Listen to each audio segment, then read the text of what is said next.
Hey, Prime members, you can listen to Crime and Sports early and ad-free on Amazon Music. Download the app today. In the depths of an Atlanta forest, a clash between activists and authorities ends in tragedy. I'm Matthew Scher, and on my new podcast, We Came to the Forest, we expose the hidden truths behind a shootout that left one activist dead and countless lives forever changed. Binge all episodes of We Came to the Forest ad-free on Wondery Plus.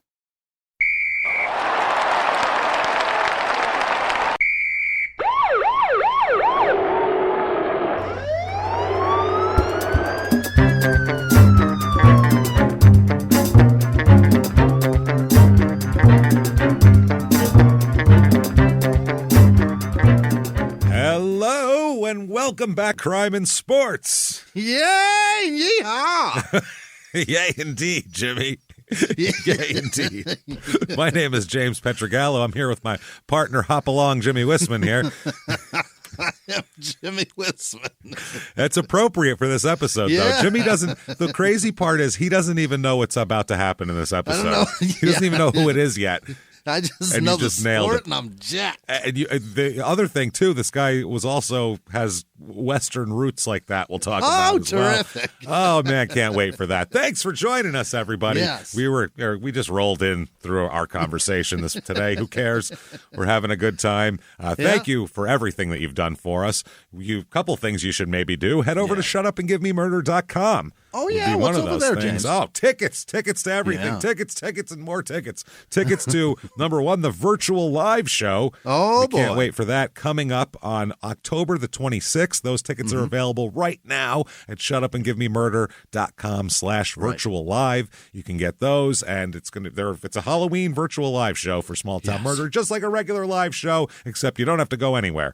Right. You can watch it wherever you want. You can have your own booze and your own food and your own weed and hang out in your house and do whatever. It'll be available for a week after that, all through Halloween. So that's going to be a lot of fun, Halloween themed. Come join us, see what costumes we wear. Hell yeah. That is shutupandgivememurder.com/virtual live. And while you're there at shutupandgivememurder.com, pick up tickets to regular live shows as well. Yeah. Really, the only one with any tickets left is going to be Dallas in December 2nd. Yeah. So get your tickets for that. Otherwise, hang out with us and keep doing your thing here. Patreon.com/crimeinsports is where you get the bonus material. That is where you get everything. And that this week, oh my goodness, we have some fun ones for you. But it's a cup of coffee. Anybody $5 a month or above, you're going to get access to all the bonus materials. Like 200 plus back episodes of bonus material. And then also every other week, 2 new episodes, 1 Crime and Sports, 1 Small Town Murder. This week, what you're going to get for Crime and Sports, we're going to talk about a really fun thing here. It was a hockey thing from the 2000s called Operation Slapshot. Oh, tell me more. Which was a big gambling ring involving coaches and players and front office people. And it was a big mess in hockey, Operation Slapshot. And also we'll talk about the movie Slapshot because both of us, we wanted to talk about that too. Both of us had some. I thought I had seen it and didn't like it. I mixed it up when I was a kid with Strange Brew, which I hate. I've never heard of it. That was the problem. And then we both watched Slapshot a couple weeks ago, and we were like, "This is fucking great. This is what everyone's been talking about for 40, 50 years here. Perfect." So we'll talk a little bit about that. It's the original Major League. That's exactly what it is. So many others. It's kind of the seed for all the on which all the other sports movies from like the 80s sprung. And then for Small Town Murder, we're going to talk about something, with Burning Man being what it is. And whoops. With Billy McFarland trying to sell Fire Festival 2, let's talk about Fire Festival and what a disaster that was. And we'll laugh. And that's going to be one of the most fun Patreons ever. I cannot wait. Can't wait. I've done so much research on it. I love a scam. So that's the best. Patreon.com/crimeinsports is where you get all that. And keep your eye out. September the 18th, everybody. Your Stupid Opinions, our new podcast where we get to really tear into people's dumb shit. I am so sick of people's dumb reviews and their dumb opinions and everything like it. And we are just going to tear a new asshole into the internet, and we can't wait. We're very excited. The internet will have a new asshole when we're done with it. September the 18th and every Monday morning thereafter. That said, let's get into it, Jimmie. All right. The asshole of the week here. Let's do it. It is Gene Snow. Do you know who that is? Gene Snow. Did he drive damn it, I know who he is. I've seen you've him, heard for of this. Christ's sake. Yeah, he's, I guess, a top 50 funny car guy of all time. Sure. And the only thing I really know about drag racing is it is the easiest way to rid yourself of as much money as you can possibly have. That's one thing I know. Like, as the owner of it, yeah, it's second to. It's got to be first ahead of filmmaking. Like, as far as something that, like, if you need a tax loss.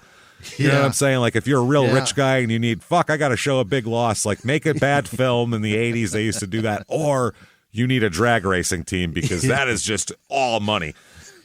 You spend I just read an article about how they tuned the motor. It is essentially a one-run motor. It runs for fucking 12 seconds, and then they throw it away and redo it.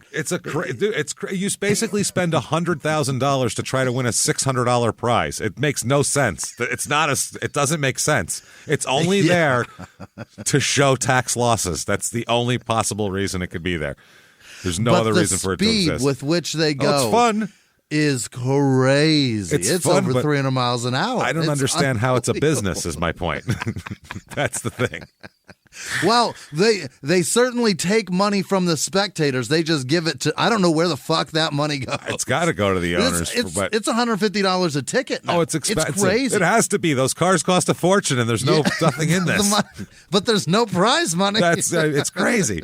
It's bragging rights. We're going to talk about Gene Marion Snow is his name. And I think it's Gene. I don't think it's Eugene either. From everything I've been able to gather, it seems to be just straight Gene Marion Snow.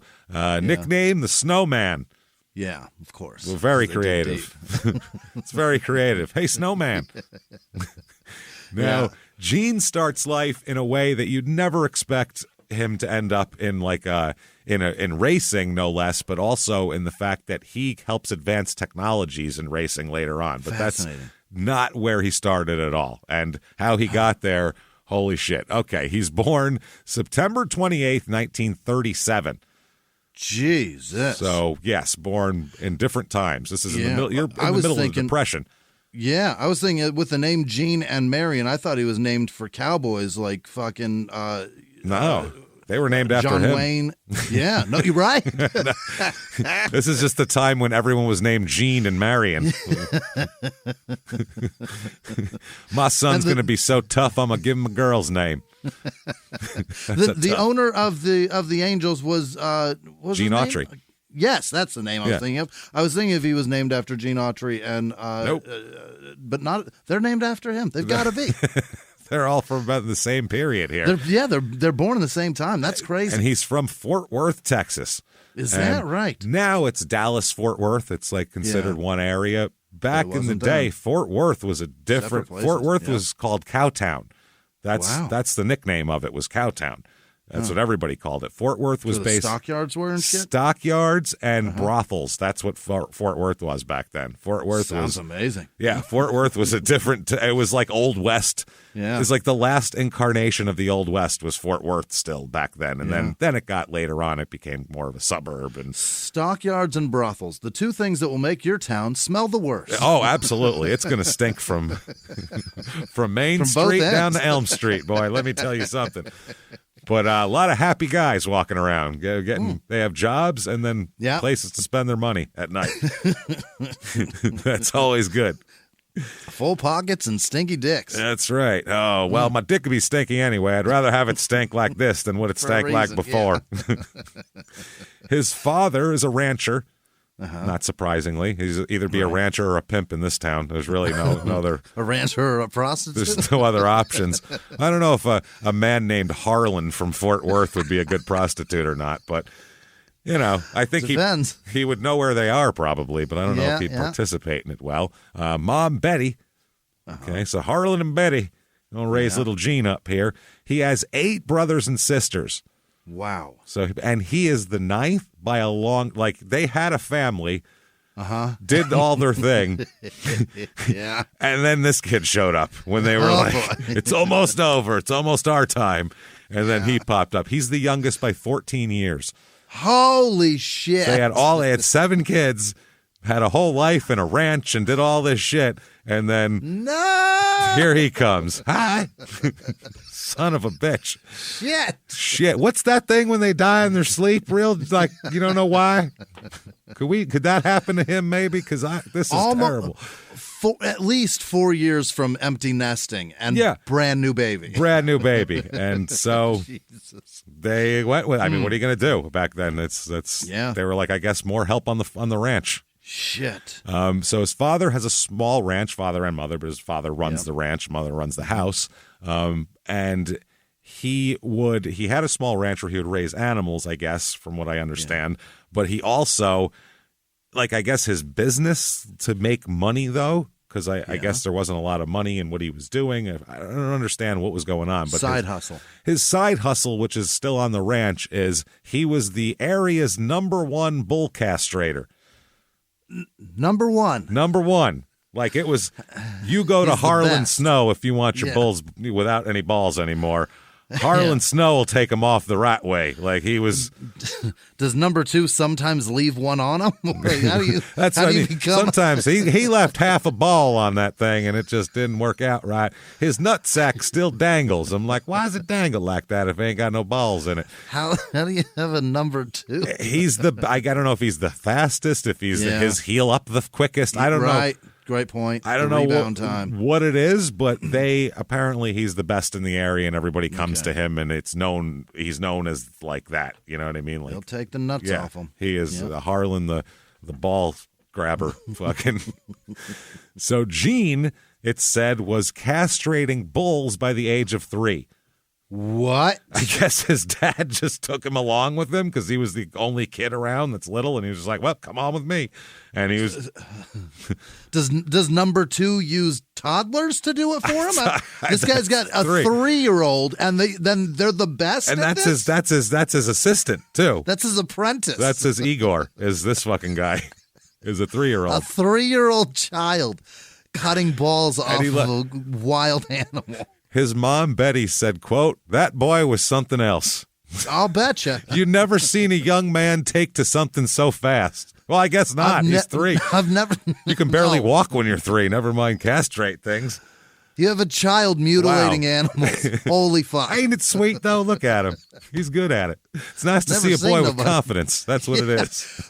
Keep an eye on that boy. If he took to mutilating animals at 3 years old, like a duck to water, that's scary. That's terrifying. Plucking him right. Where's the next one? Just... Can I have another, Daddy? I got the taste for it today, Daddy. Give me it. Got a real nut bloodlust in me. I love Betty. Listen to her next line here. So you never seen a young man take something so fast. Quote, "One day he didn't know a bull testicle from a baseball, and the next thing you know, he's plucking them like a Florida orange picker." What? Fucking Betty. What's happening in Texas? Texas. He's just out here plucking them. He just plucks them, comes in with a big old bag of them, and throws them down on the counter, and we pick out the good ones and throw out the bad ones. Does he have his shirt out, and it's just full of balls? That's what I picture, yeah. Totally. He's got a big sack. Or he uses his shirt at first as a papoose, and then he fucking... A bloody shirt.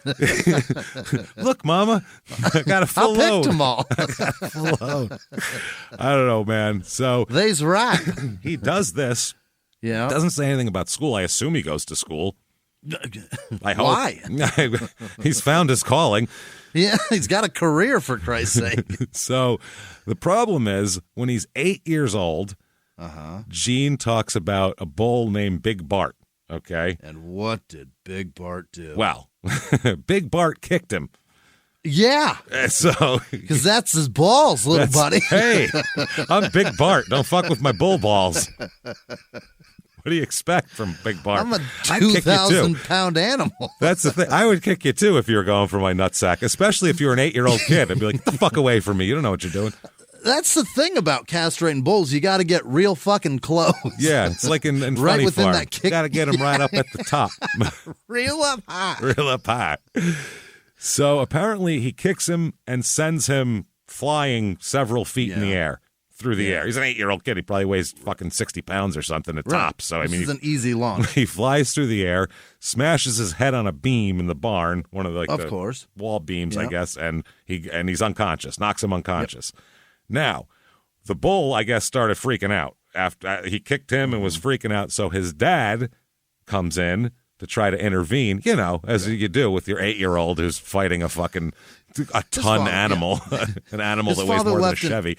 His father left an 8-year-old alone with a wild animal to pluck his testicles. I guess he was there, but because he got right in there and was trying to help him. But I guess his dad, the bull, gored his dad and then stomped him. That means his horns went through him. No, to death. What? No, he killed Harlan. Finished him. He gored him, apparently, based on what they put together afterwards, because that's the other part. Gene didn't know about it till he woke up. He woke up, and the bull had gotten out of the barn. There's no bull, and there's his dad laying there, in a bloody heap, head crushed and fucking a hole in his chest. So in his body. In his body. So... holy shit. He was fucking, obviously that's a lot for a kid. You know what I mean? He wasn't so much into balls anymore after that. No? It was less... changed his life a little? Less sack-centric than he'd been in his earlier years after that, as I might imagine. Yeah. So this is fucking crazy. Now, and this is all... we're talking 1945, the middle of World War II, for Christ's sake. Yeah. You know what I'm saying? Like, his brothers are overseas and, like, shit like that. So this is hard. I don't know how fucking... I don't know exactly how accurate the next part is, but this is what several different people say and what his mother said later on and everything else. So, okay. You know what I mean? Take it for what it is. A legend, an 80-year-old legend or whatever the fuck. But if his mom said it, it seems true at that point. So he wakes up with his dad's battered corpse, and obviously, like I said, things change. A few months go by, apparently, where he doesn't mess with the animals anymore, and he's kind of real sketchy. One day he wakes up and decides he needs revenge. On the bull? On the bull. Revenge, okay? And later on he would say, I should do it in their own words on this one, but you know what? Fuck it. Let's do it in their own words. It's early, so we usually don't do it that early, but it's so crazy, I think we got to fucking put it in. Okay. In their own words, quote, "Knocking me down is one thing. We both knew he was there for something he didn't want done. But kill my daddy, and I'm coming for you. Man, woman, or beast." What? It's a bull, dude. Well, you know what? It's a vendetta now. He's treating it like it's list. Like the it's only like name on it? Yeah. Big Bart. Like his father was killed by a Sicilian mafioso or something, and he's going after him. So one night, he waited for his mother and a couple siblings that were still living at home to fall asleep, and he snuck out of his window with his rifle. Really? He sneaks out. He walks like 2.5 miles to this rancher's property in the middle of the night. He's 8. Going to kill another man's bull. Well, also 2.5 miles. Nobody saw an 8-year-old with a rifle walking down the street in the middle of the night and thought that was a strange occurrence. Texas. What the fuck? Well, he's probably going to the whorehouse. That's good for him. Hey, little buddy, you need a ride? You going to Fast Eddie's? Okay, hop in. Us too. Wow. Yeah. So apparently he sneaks in. He hides out. He finds Big Bart. Which I don't know if he's got a name tag on or what here.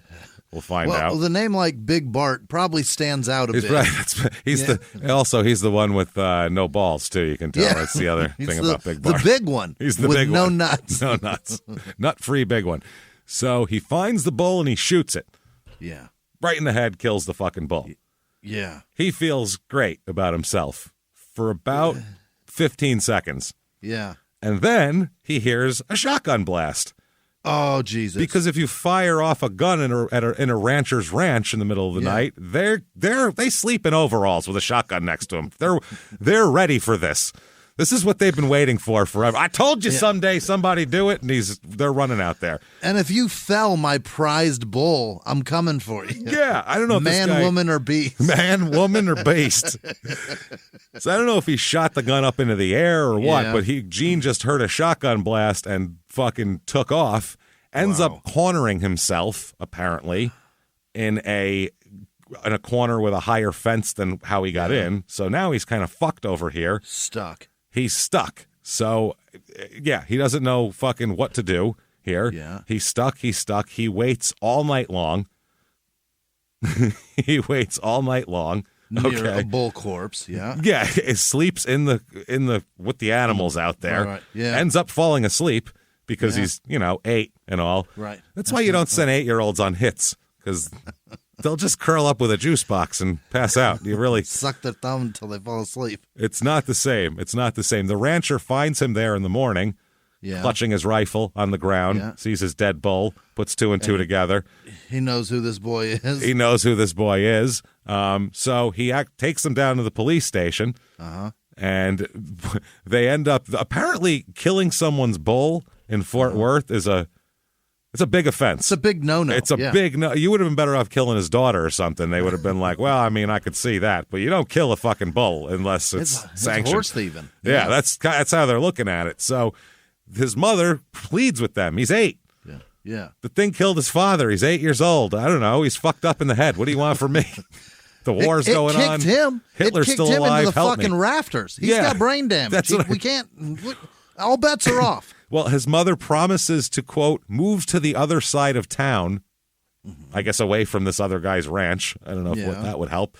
And she said that he wasn't quite right in the head after that bull. That's what she told him. He hit his head on the fucking rafters. And she promised him to take him to the doctor and not let him near any guns if they let him go. We'll get out of walking distance of Fort Worth. That's it. We'll move in down by the whorehouses. It's fine. We'll move in by the brothels, and we'll keep him there. Hopefully he won't kill. You won't care if he kills none of them anyway, so.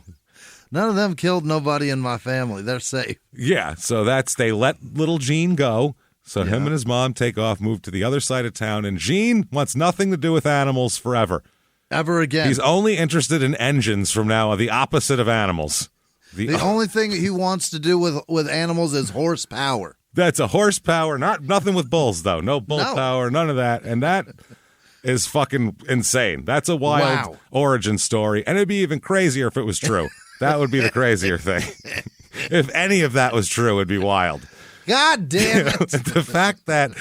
I want that to be true so bad. The fact that the only true part is he's born in Fort Worth in 1937. I don't know his parents' names. I don't know what the fuck they did. I don't know where he came from, how he got here. I would never want any of them to be true more than I want that one to be true.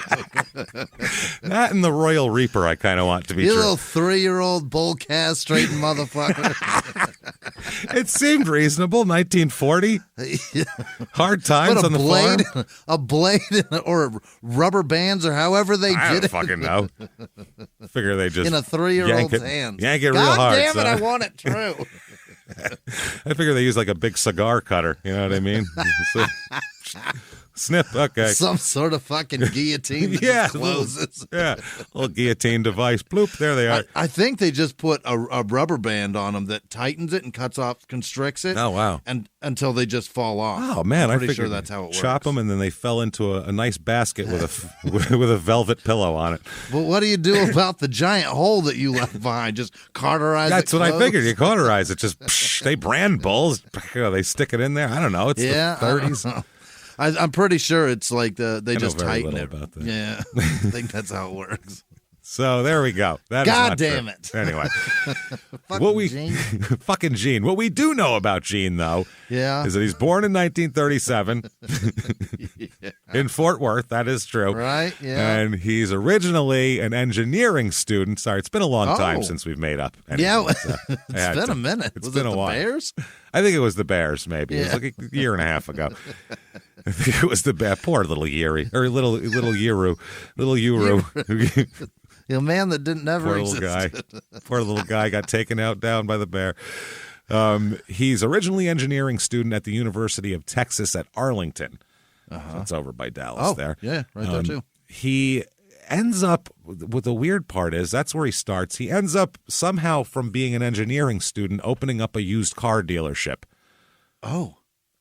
He loves cars. He loves cars. He's very much into cars, as you would be if you didn't want to get on an animal at all, if it killed your dad and all. So he dragged race cars. He would drag race cars out of the dealership to promote the dealership.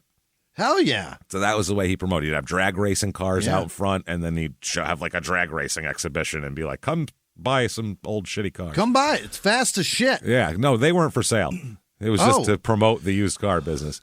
Okay. It's like the wavy inflatable arm guy. He's not for sale. I need to get him in my yard. I came here for that. It's just to draw you in. My Mustang's fast as shit. Buy a Ford Tempo. That's what it is. Exactly what it is. Look at this car. I don't sell cars like this. Jesus, can't buy that. So after he'd win drag races, he would sell the car then. That's what he would do. He'd win, and then it'd be a winning car, and he would sell the car to somebody who was all excited who watched it. Yeah, so that's how he would kind of like Mickey Dory used to do with his surfboards. Right. Where he'd sell the surfboards after people would watch him surf, and he'd make more money. So he'd get more attention for that, and, he was trying to promote his business. There's somewhere in here, everybody later on says he has oil money. I don't know where it came from or how he got it or if he invested in it or if it was a family thing or what the deal is, but everybody says that he has oil money. That's the only explanation for all of his. But I'm learning that is spending. Fucking smoke and mirrors reason for everybody to have money in Texas. Well, because, just Johnny Manziel. Because he doesn't have any. Just him. A lot of other people have a lot of money from oil. I'll bet there's 3 people that have oil money, and then everybody else just says, I have oil money. I have oil money. If you wear a suit with cowboy boots, you can say you have oil money and people believe you. That seems reasonable. He's got a suit and cowboy boots. Look at that. Those are ostrich. That guy's got oil money. Look, that's got to be oil money. No other explanation for the suit and the cowboy boots. Jesus. None. Look at him. So he's doing that. So he started taking racing more seriously. Yeah. He was driving a 1958 Chevy Impala with a 409 cubic inch Chevy W block engine. Yeah. Which is a big boy. The one the Beach Boys sang about. Yeah. That's Giddy up, 409. Yeah. Giddy up, 409. He moved over to Mopar by 1963 and was running a Plymouth Sport Fury, which is pretty fucking cool also. They're fun cars. That's a badass car. Those old Plymouth Furies they're dope looking. I like those. Sport Fury is the 2-door. The Fury is the 4-door. Yeah, that's the family. The cops drove them. Yeah. But the Sport Fury was rad. Those things are nasty. They're really cool. In the 1980s, a rosé swept the country. Hey, Mike, I really like this White Zinfandel. Well, good. Now put it down. We're going to try another one. White Zin became America's top-selling wine. But most don't know that this sweet drink has a sour history. What began in 1986 with counterfeit bottles. A big fraud, a multi-million-dollar fraud. Sent investigators chasing one of the most powerful families in the business, the Licciardis. But the closer the feds got to them, the more dangerous things became. It's a story of deceit. At the time, I was paranoid. Threats. You touch my kids, I will kill you. And murder. With a .22 caliber bullet to the head. What started with a scheme to mislabel wine spilled into a blood-soaked battle for succession. Welcome to Bloodvines. You can binge listen to Bloodvines exclusively and ad-free on Wondery Plus. Join Wondery Plus in the Wondery app, Apple Podcasts, or Spotify. He was hip-hop's biggest mogul, the man who redefined fame, fortune, and the music industry. The first male rapper to be honored on the Hollywood Walk of Fame, Sean Diddy Combs. Diddy built an empire and lived a life most people only dream about. Everybody know ain't no party like a Diddy party, so. Yeah, that's what's up. But just as quickly as his empire rose, it came crashing down. Today I'm announcing the unsealing of a 3-count indictment, charging Sean Combs with racketeering conspiracy, sex trafficking, interstate transportation for prostitution. I was up. I hit rock bottom, but I made no excuses. I'm disgusted. I'm so sorry. Until you're wearing an orange jumpsuit, it's not real. Now it's real. From his meteoric rise to his shocking fall from grace, from law and crime This is the rise and fall of Diddy. Listen to the rise and fall of Diddy exclusively with Wondery Plus. So as the 60s go on, he started innovating technology here. I guess that's the advantage of being an engineering student and not a bull castrator. So he stretched out the wheelbase to improve handling.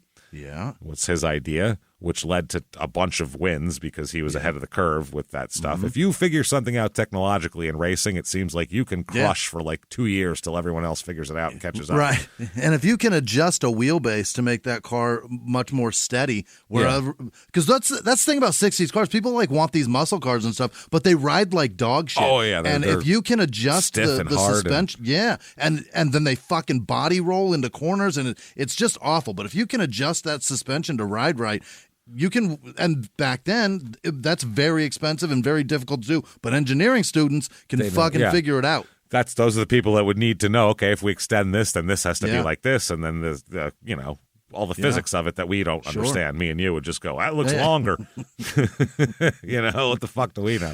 Longer and wider, that's better? All right. Wow, that seems more stable. So he did that, and I don't think back then, too, racing had, like nowadays, the regulations on racing are like you can't, if you move that 2 inches, you're disqualified. Like you're not allowed to do that. You're not in this class anymore. Yeah, so I don't think back then it was like that so much. I think it was a little more freewheeling as you could come up with, move my wheelbase, and that was fine. So he said that they said stretching the chassis was his seminal contribution. I don't like when they say it like that. Seminal contribution sounds like what you get at a crime scene. Yeah. Like there was several different DNAs on the site. There was a seminal contribution from this man, from Gene Snow, and from that one. They're guilty of the rape murder. That's all I can say when I see seminal contribution. Don't put those words together. To the fuel coupe, which is the funny car class. Yep. He's the guy who kind of invented it because it evolved out of the wheelbase is being fucking stretched out. Right, because then the body doesn't fit on right. So then if you stretch it, then you can then you open the front and lift the whole body off the car to get in it. And see, I guess the super stock classes and all that, that's all him. Yep. So I guess funny car was not a class recognized by the National Hot Rod Association. And we all know, if you're not recognized by the National Hot Rod Association, you might as well not exist.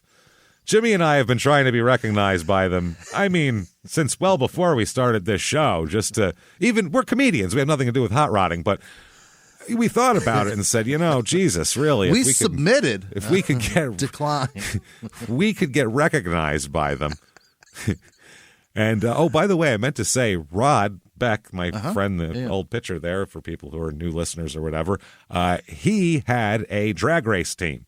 That's Did he why have a funny car or a top fuel car? I don't remember. Or was it super stock? It could have been super stock, the door slammers. Those are fun ones, too. It was a badass looking car. I remember seeing the pictures of it and stuff. It was called Nine's Mine because ninth inning is, was closer. Yeah. So that was the name of the Nine's Mine Racing. Sounds like Pio Mine. That's wild. That's kind of good, right? So I guess he had it for before The Sopranos. But he was telling me, obviously before he died, that he said, you ever want to lose as much money as you can set afire. He's like, you could throw cash into a bonfire and it doesn't go as quickly as if you have a drag racing team.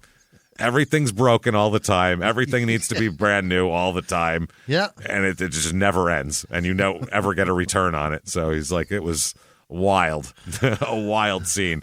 And the equipment you have to have, it's not just a car. You've got to have a rig to pull it. You got to have it's a trailer to team. pull it. Yeah, you got to have somebody to drive it. He was fucking pitching. He didn't have time he wasn't going out on the racetrack. He had a whole team running it, a mechanics, driver, this guy, that guy, people. It's a whole thing. You got a driver that drives that car. Then you got a driver that drives the rig. Yeah. And then if you win, you go, yay, we got $600. Lunch is on me. Well, okay. Well, gas was $1,200 just to drive that quarter mile. It was $1,200. So I don't know. But he, I guess, was not recognized, the funny car, by the NHRA. NHRA, yes. I don't know why it was hard to say. I want to say NRHA for some reason. Yeah. So he was allowed to run in the dragster classes, where apparently he ran a 9.04 second quarter mile. Fuck, that's fast. Which is, I mean, just in normal times, that's for fast. A streetcar. That's for a streetcar. So fast. It's very fast. And I guess in 1967, he ran an 8.67 second quarter mile in the new Super Eliminator class.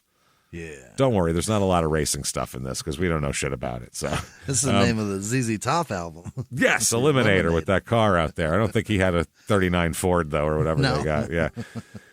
So by 68, he went to the gasoline burning classes. Okay. I don't know. What the hell's the other option? Alcohol? Alcohol, yeah. Or and then top fuel. There's all kinds of different fuels for him. But if he's just running straight gas, that's pretty impressive. Otherwise, especially at 8 seconds. That's fast, yeah. Well, I guess he by 68 is when he switched. In 67, he was doing the 8.67, and then by 68 he went to the gasoline burning classes and won some category. It was a class for modified production vehicles. Okay. So souped up. That's just street cars, yeah. Yeah, souped up street cars, which in the late 60s, that's pretty fucking badass to soup up those. Yeah. Soup up one of those late 60s muscle cars. And he loved Mopars, so he's running Sport Furies and Challengers, Chargers, like and rad fucking cars. Badass. And this man chopped up and destroyed cars that are worth $250,000. Oh God, yeah, $250,000 if they're made in them good shape. useless. Just look at it now. Well, now it's longer. Yeah. Oh, great. Thanks. Now it's got a roll cage. Look at that. You can't fit your family because I got all those bars in there. No, it's worth less than it was new, but still, we did good. Gas tanks where the passenger seat used to be. Yeah, that's nice. If you don't want to take the little lady along with you everywhere, you got an excuse now. Well, honey, can't have you sitting on the gas tank. You can get a quarter mile away from her in 8 seconds. Of course, then you're out of gas, and that costs $12,000. So at that point, I don't know, man. It might not be worth it, but still, you can try. Buy my shit box. So he's doing all this. I guess he realized that the increased torque that was coming from engines like the new generation Chrysler Hemi, this is when that came out at that time, oh boy, would destroy a transmission, he said. Right. That's going to fuck that up. Whereas a direct drive would be more suited to the conditions under full load, is what he said. Now, I didn't make any of this up because he's making seminal contributions in with full loads, everybody. I can't make that up. That's just too silly. He said it this way, quote, "We worked with Crower to come up with," I don't know if it's a company or a person. Yeah, that's a great transmission company. Oh, there you go. Thank you. To come up with a 4-disc Crower Glide centrifugal clutch. He's the inventor of the centrifugal clutch. He's the guy. This guy. Wow. He's an innovator. Yeah. Though it was sluggish off the line, it would mow down the automatic cars, which always nosed over at about 185 miles an hour. Yeah. So the centrifugal clutch, just as the motor revs up, it creates movement and in the clutch in those plates that just pushes harder and harder and harder. It's only one gear. So as you hammer it, it just keeps going, and it gets faster and faster and faster. Gotcha. So you know how like in a side-by-side that you've only got one gear? That has a centrifugal clutch. It does the same thing. So when you go in a side-by-side or the old Honda Pilots from the 80s, that's what it was. It's one gear. There's not really even a gear. It's just tension that expands, and it pulls on a belt or pushes on plates, depending on how it's configured. Interesting. That's fascinating. So as somebody hits a clutch, throws it into another gear, lets out the clutch and hits the gas, as fast as you can do that, it's still you still can't. There's still a dip in speed and RPMs. When you're talking about 8.72 seconds as opposed to 8.63, that's that little bit is a lot. Wow, so he did it. So this was his idea, I guess. Him and Crower, he said we need to come up with something, and this is what's needed, is what he said. Wow, I'm losing a fucking. There's a hitch in my giddy up. Yeah. And I'm losing an extra second there. Yeah.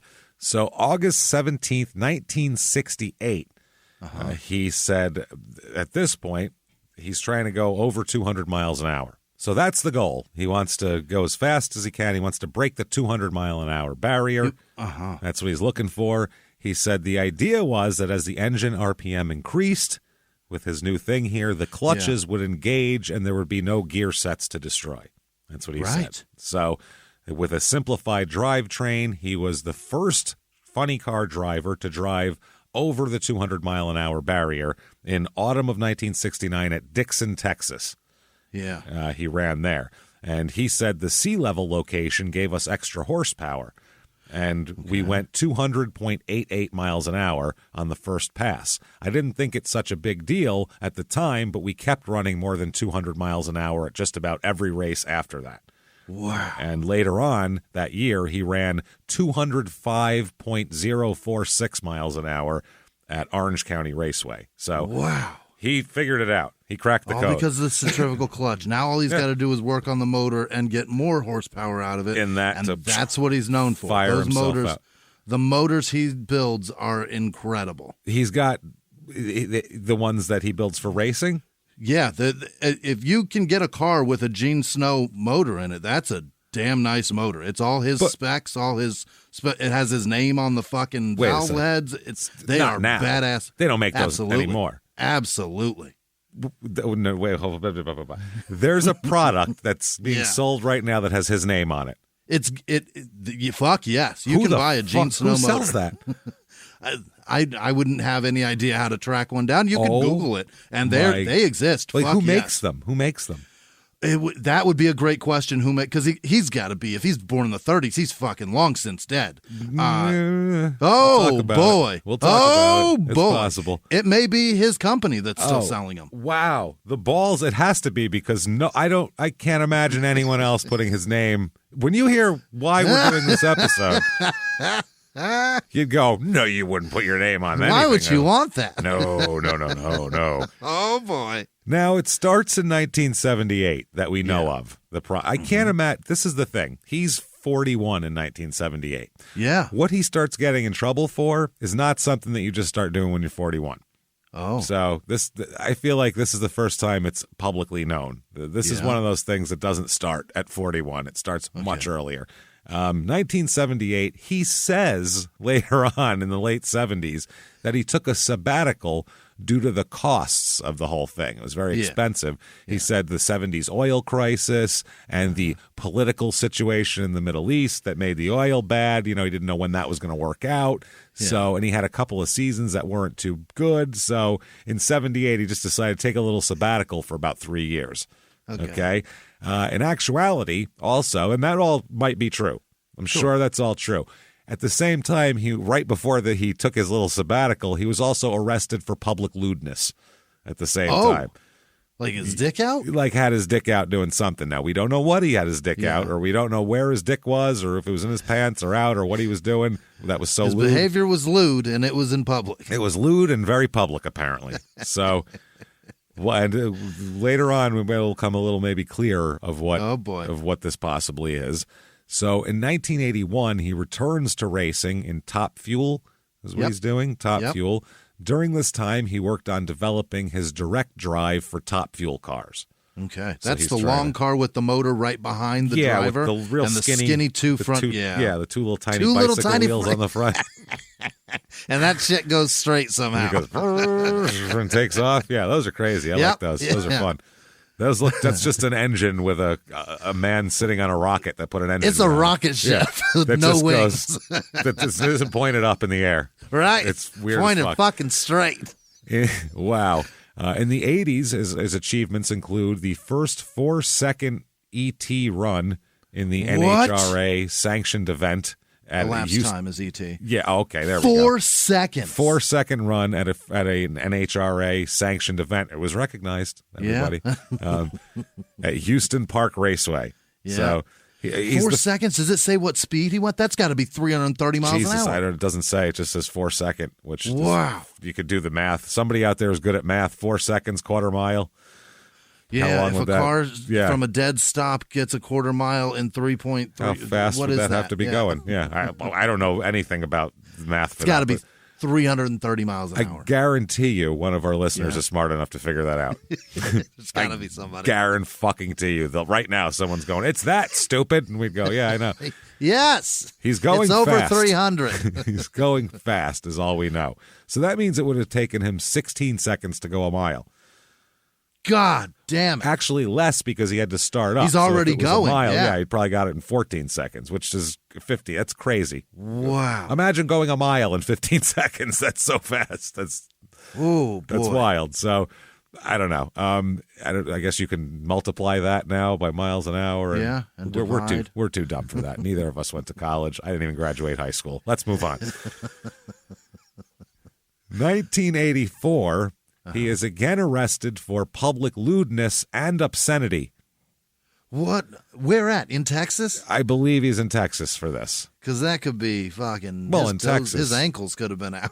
I was going to say, in Texas, he could have just, high-fived a black guy or something. I don't know what the rules are in Texas back then. That's lewd and obscene. That's lewd right there.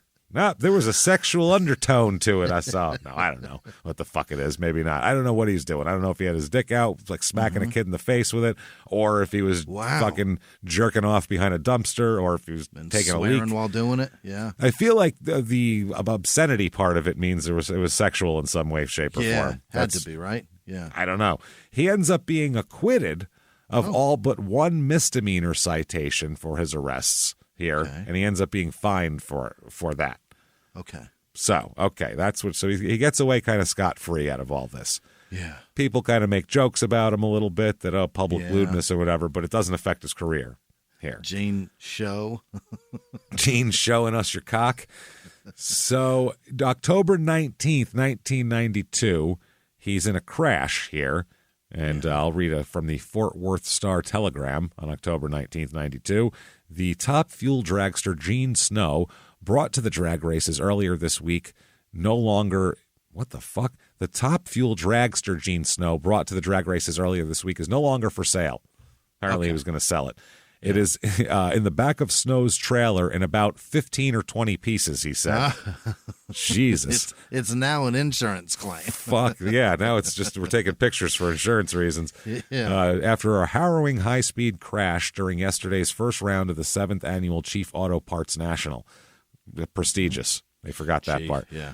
Snow of Fort Worth was uninjured when his Snowman dragster went out of control just past the finish line of the all-concrete quarter-mile Texas Motorplex. Great. Oh, my God. Snow's woes began when the car's left rear slick exploded at about the 1,000-foot mark. That's not good. His back tire exploded? Back tire exploded at the 1,000-foot mark of the 1,320-foot-long track. Wow. 320 feet left. The car, which was in the right lane, hit the cement guardrail, toppled onto its right side, and started to slide. It veered across the track and hit the left wall with the front end and stopped. Mm-hmm. Holy shit, that's a bad crash. Wow. Snow, 55, scrambled out without assistance. Remarkably, Snow also won his race against Don the Snake Prudhomme. Yeah, Don Prudhomme. Don the Snake Prudhomme.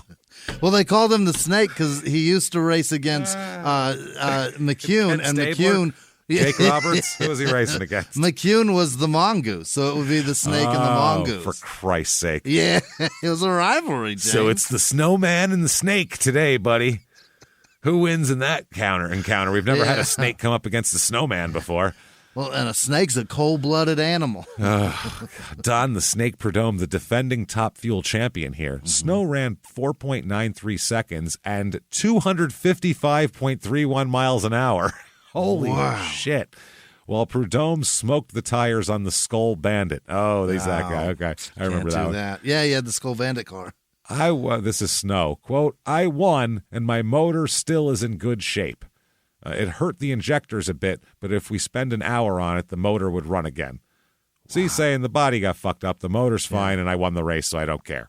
Yeah, superficial parts are broken. But that's what a centrifugal clutch does is the Bandit car smoked the tires at the line because he popped the clutch too fast. Yeah. And it sent too much power to the tires, and they're slicks. They don't have grip on them. No. Whereas the Snowman car, he hit the gas and it slowly built up power. That's the thing. That's like a low gear. That's I was going to say that's it's almost like a slingshot at that point. It's built up, and that's why he said it would slower off the start because you don't jam off the start and drop right into gear. Right. But down the track, you'll catch him. It's shooting it out like a slingshot. Okay, that's pretty interesting.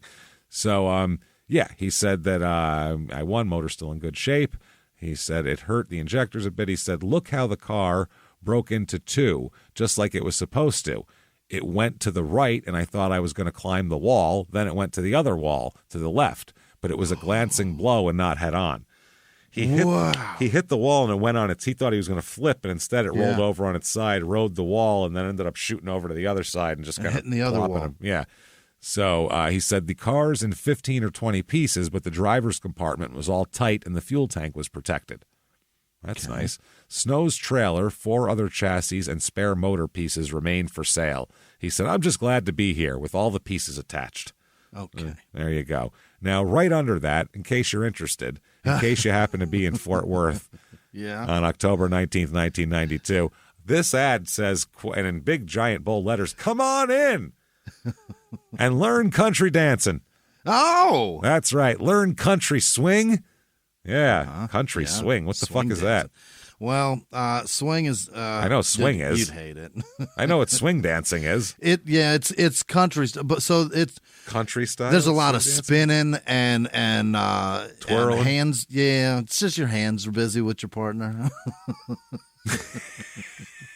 You're doing a lot of spinning. You look like an asshole dressed like an asshole. That's Jesus what it is. Christ, that sounds well. You can receive your own personalized dance instructions. Learn at your own speed with one-on-one personal help by Arthur Murray's teachers. Oh, Arthur Murray's doing it. Yes, they don't care. Yeah. And practice your steps. They don't give a shit.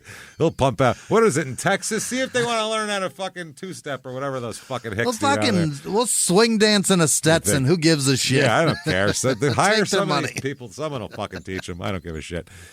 So he says, and practice your steps in the group sessions and with other people learning just like you. Start tonight. Phone now.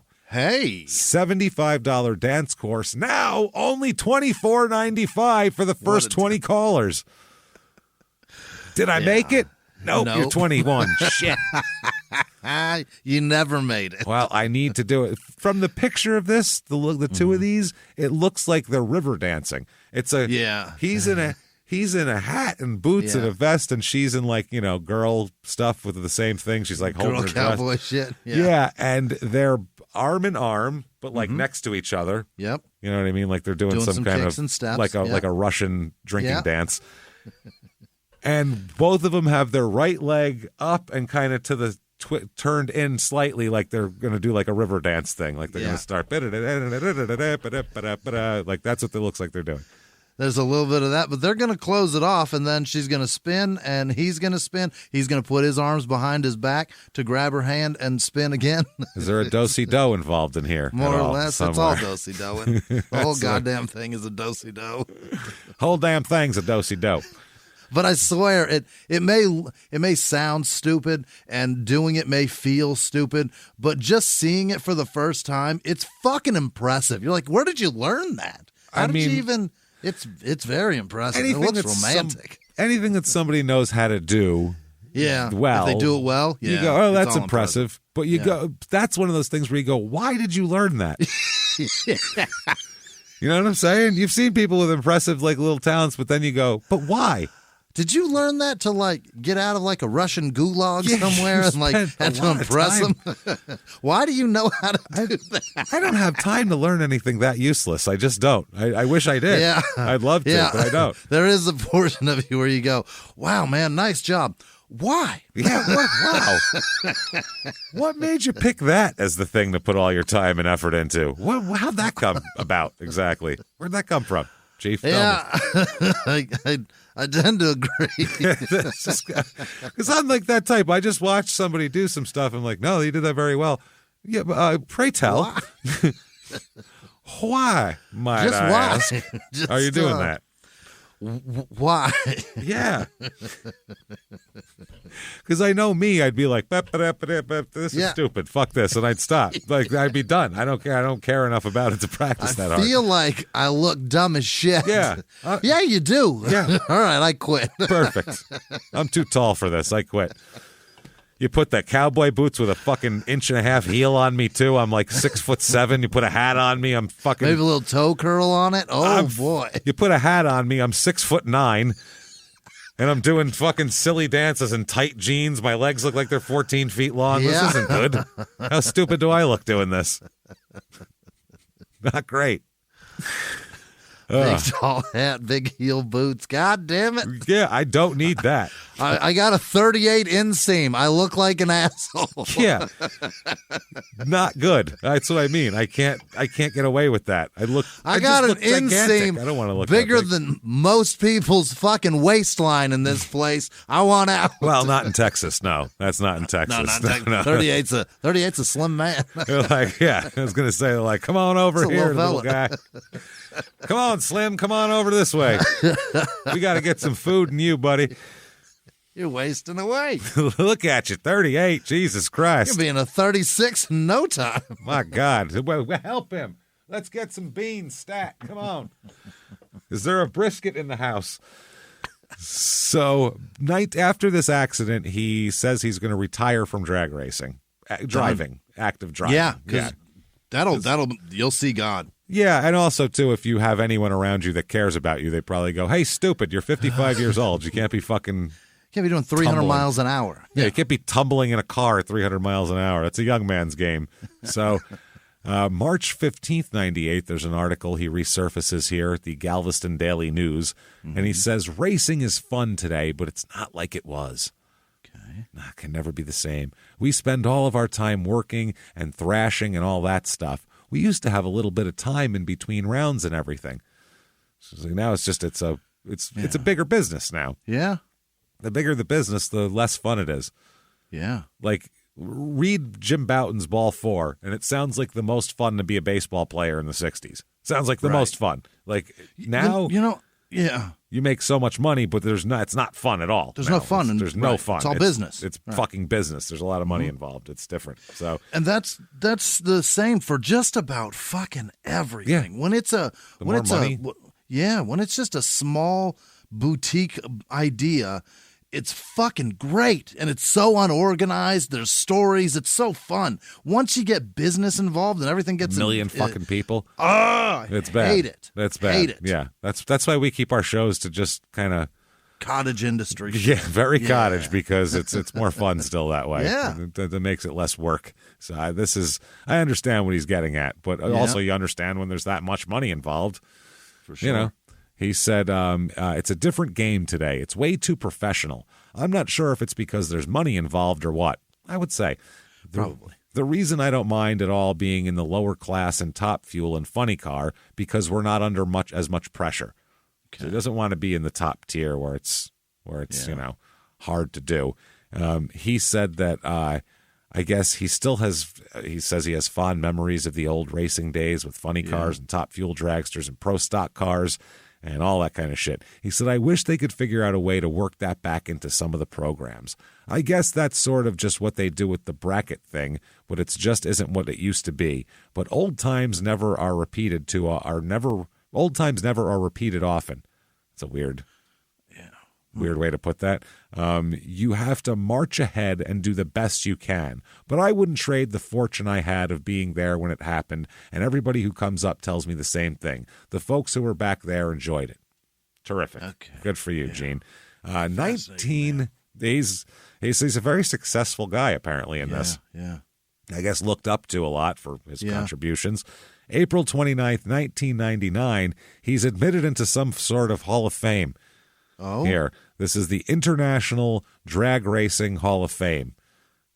Yes. Okay. He said that he didn't invent every cutting-edge part that found its way into all these cars, but he did a lot, and, he's thankful. He says, but during a colorful, this isn't him, this is the article, but during a colorful, outspoken 40-year career that continues today, the Fort Worth businessman / racer has never been reluctant to bolt on, modify, or fabricate a piece that might sling him down the quarter-mile quicker and faster. Snow and fellow Texan Richard Tharp were among 14 members of the 1999 class who were inducted into the International Drag Racing Hall of Fame last month. Oh, yeah. Wow. He said, it's a very nice deal. That's what Snow said. Okay. Yeah. Very nice deal. It was founded by, the Museum of Drag Racing was founded by Big Daddy Don Garlitz in Ocala, Florida. Old Big Daddy Don. Big Daddy Don Garlitz. Do you know him? Bad man? Fuck yes. Yeah. Fuck yeah. What are you kidding me? It's a goddamn legend, Big Dick James. Daddy Don Garlitz shit. Down in Ocala. Yeah. Oh, man. Snow said it's an honor to be inducted into this Hall of Fame. Wonderful. You know, you've never heard. That's why I fucking love it, because they're just such hillbilly. You've never heard at any other Hall of Fame somebody walk up to the podium and go, "It's a real damn nice deal." It's a real damn nice deal here, buddy. Let me tell you something. In the 1980s, a rosé swept the country. Hey, Mike, I really like this white Zinfandel. Well, good. Now put it down. We're going to try another one. White Zin became America's top-selling wine. But most don't know that this sweet drink has a sour history. What began in 1986 with counterfeit bottles. A big fraud, a multi-million-dollar fraud. Sent investigators chasing one of the most powerful families in the business, the Licciardis. But the closer the feds got to them, the more dangerous things became. It's a story of deceit. At the time, I was paranoid. Threats. You touch my kids, I will kill you. And murder. With a .22 caliber bullet to the head. What started with a scheme to mislabel wine spilled into a blood-soaked battle for succession. Welcome to Bloodvines. You can binge listen to Bloodvines exclusively and ad-free on Wondery Plus. Join Wondery Plus in the Wondery app, Apple Podcasts, or Spotify. Have you ever gotten a message out of the blue? Maybe you ignore them. Or maybe you end up in conversation. Maybe they tell you about an amazing offer. I can really show you how to make some money. And maybe that gets you into a lot of trouble. But this isn't a story about people like you, the people receiving these messages. This is a story about the people behind the messages, on the other end of the line. Thousands of them, working in a micro-city built for scammers. From Wondery, the makers of Dr. Death and Kill List, comes Scam Factory, a new series about survival at the expense of others. Follow Scam Factory on the Wondery app or wherever you get your podcasts. You can listen to Scam Factory early and ad-free right now by joining Wondery Plus in the Wondery app or on Apple Podcasts. A few miles from the glass spires of Midtown Atlanta lies the South River Forest. In 2021 and 2022, the woods became a home to activists from all over the country who gathered to stop the nearby construction of a massive new police training facility, nicknamed Cop City. At approximately 9 o'clock this morning, as law enforcement was moving through various sectors of the property, an individual, without warning, shot a Georgia State Patrol trooper. This is We Came to the Forest, a story about resistance. The abolitionist mission isn't done until every prison is empty and shut down. Love and fellowship. It was probably the happiest I've ever been in my life. And the lengths we'll go to protect the things we hold closest to our hearts. Follow We Came to the Forest on the Wondery app or wherever you get your podcasts. You can binge all episodes of We Came to the Forest early and ad-free right now by joining Wondery Plus. The Stones didn't say it when they were. You never heard Deion Sanders say it? Nope. It's a damn nice deal. It's a damn nice deal right here. Mm-hmm. The word deal is like a Pennsylvania John. Yeah. It could be anything. Yeah. Deal is anything. It's deal everything. Could be you're about to be executed. Deal could be Sunday dinner at your grandma's house. Deal could be your anything. Dick. It could be your car. It could be your shoes. It's you like could just fuck a girl, roll off, and go, it's a real nice deal right there. That's, and not even, for money exchanging hands. Just nothing. Everything's a good deal, nice deal. All right there. It's That's a good Pennsylvania John. It's like the piss on it from Small Town Murder. Yeah. I'll piss on it. It's very similar. It's very, very overutilized, maybe, but it's certainly it's like universal. Smurf. It's their Smurf. They just use it for everything. But I feel like the guy, they say those are the same person. The guy who says, it's a good deal, and the other thing, I think it's the same person. So it sure is. Yeah. He said that, let's see, as a person that's put as many years into drag racing as I have, I would be disappointed to not have gotten into it. And I'd like to tell Don Garlitz, thanks for putting me up while I can still walk there. Oh, so Big Daddy Don Garlitz is involved. He's I guess the he runs head the of it, museum. Yeah, that started the Hall of Fame. They said Snow may have been the inspiration for the win on Sunday, sell on Monday thinking. That's the basis for factory participation in all forms of motorsports. Wow. Snow began his drag racing career with muscle and high-performance cars. He would repair, drive off his used car lot, and take to the local drag strip. A win over the weekend, more often than not, would produce an eager buyer at Snow's office the next morning. That's cool. Snow moved up the ranks into more exotic machinery, but is best remembered for his pioneering days in the funny car ranks. In '65, he built the first in a series of rambunctious and Snowman Dodges, using an injected late-model Chrysler Hemi V8. His first Dodge Dart featured fiberglass doors and front end, predating the one-piece bodies that had become the norm. He just said, what if it's fiberglass? Then classified by the NHRA as fuel dragster, the car rung up impressive numbers on gas or fuel, winning comp and super eliminator titles in '66 and '68.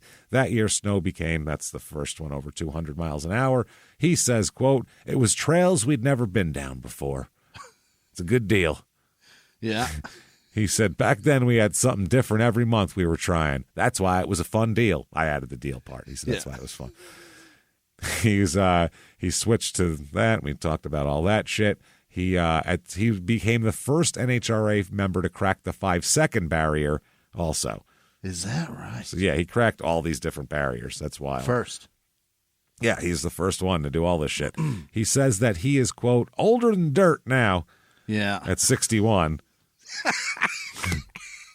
Isn't Brad Pitt 61? That's what I mean. Well, not that. Tom Cruise, he's like 50. Yeah. Tom Cruise like, is 60. Does his own stunts in fucking Mission Impossible movies and shit, and tries to recruit 20-year-old women to Scientology and marry them. He's fucking all sorts of weird shit at 60. You could do a lot at 61. Yeah. Yeah, older than dirt. He said he's older than dirt, and then the article says, but the man who made his money in the oil and gas business. Yeah. That's what it says. I mean, it's in the paper, the Fort Worth Star-Telegraph here. Still is competing in the NHRA's Federal Mogul Dragster Division as a sportsman racer. So he's still racing, just not very competitively. He said, quote, this is an absolute hobby. He said, and I've got to be a realist. I don't want to spend what little money I've put aside to retire, and the odds eventually get you. I've been pretty lucky not to have gotten hurt real bad, so I'm not trying to blaze any trails, just trying to get out and have a good time. I don't have anyone to answer to that way. Okay. It's a good deal. He's a damn good deal. So right now he's just having fun, trying not to lose all his money and crash cars and fuck shit up. Now, that is April 29th, 1999. Very shortly after this. Yeah. He is going to be charged with several counts of obscenity and, quote, employment harmful to a child. Employment harmful to a child. Now, oh boy. June, so that charge comes, I guess in 2000 though, June 3rd, 2000. I don't know if this is connected to the 1999 charges or what, but he is charged in June of 2000. It says date of offense is 2000, so I think this is a different one. Oh, boy. Injury to child with intentional bodily injury. Oh, boy. That's not good at all, we'll say. And it says that he's fined $100,000 in June 28th, 2002. Okay. Is what it says. But then the case goes on here, and I can't figure out what the resolution of that was. Of this case. Apparently, it says on the things I could find, it doesn't say exactly how it got resolved other than court costs and fines. Mm-hmm. So apparently, a guilty plea, maybe something like that. Court costs and fines, yeah, it sounds like it. Or no contest, some shit something. Like that. And we don't know details. I mean, I don't know. We're not saying that's what it is, but there's more details on something that happens in a second here. Okay. 2005. This is from a drag racing message board. I found some stuff here. A forum somewhere. It's fucking, these guys are real into this shit. They really love it, yeah. This is from a poster called Bros Hog. H-A-W-G. Yeah. Bros Hog. Quote, Gene had a rollover crash in Dallas in, I think, 2005. It was on a test run following the national event on Monday. We had just made a test lap with Eric M's car. This is a guy who's in a racing thing. And we're towing back when Gene's car blew over. Throttle stuck wide open and spun it into the wall on its side. We made it down the track and shoved a fire extinguisher in the injector to get it shut down. Holy shit. It was on fire. That's not good. It was still, they couldn't shut the motor off. They had to kill the combustion. It's a fucking wow. Yeah. The rear tires were still spinning. One was on the track and had the car tacoed up against the wall. Jesus Christ. Was pretty impressive. Gene said he blacked out and didn't know why and wouldn't get back in the car till he figured it out. Okay. That's what he said. Holy shit. He was behind the wheel and blacked out. Yeah, he didn't understand. Oh, my. And he didn't know why he blacked out. And then, he didn't know what was going on. So that's not good. No. He said until he figures out what the fuck is wrong with me, why I blacked out in the middle of a fucking race. I shouldn't be driving probably, which is smart. Right. September 22nd, 2006. This is the title of the article. Drag racer Snow arrested, charged with molesting boy. Oh, no. Let's slap his name on an engine and buy it and go, look at my Gene Snow engine. I don't want your valve covers no more. Keep your valve covers to yourself. Matter of fact, cover them valves, Gene. Wow. Cover up them valves. A noted drag racer from Texas is accused of repeatedly molesting a boy for years, authorities said. This isn't one diddle.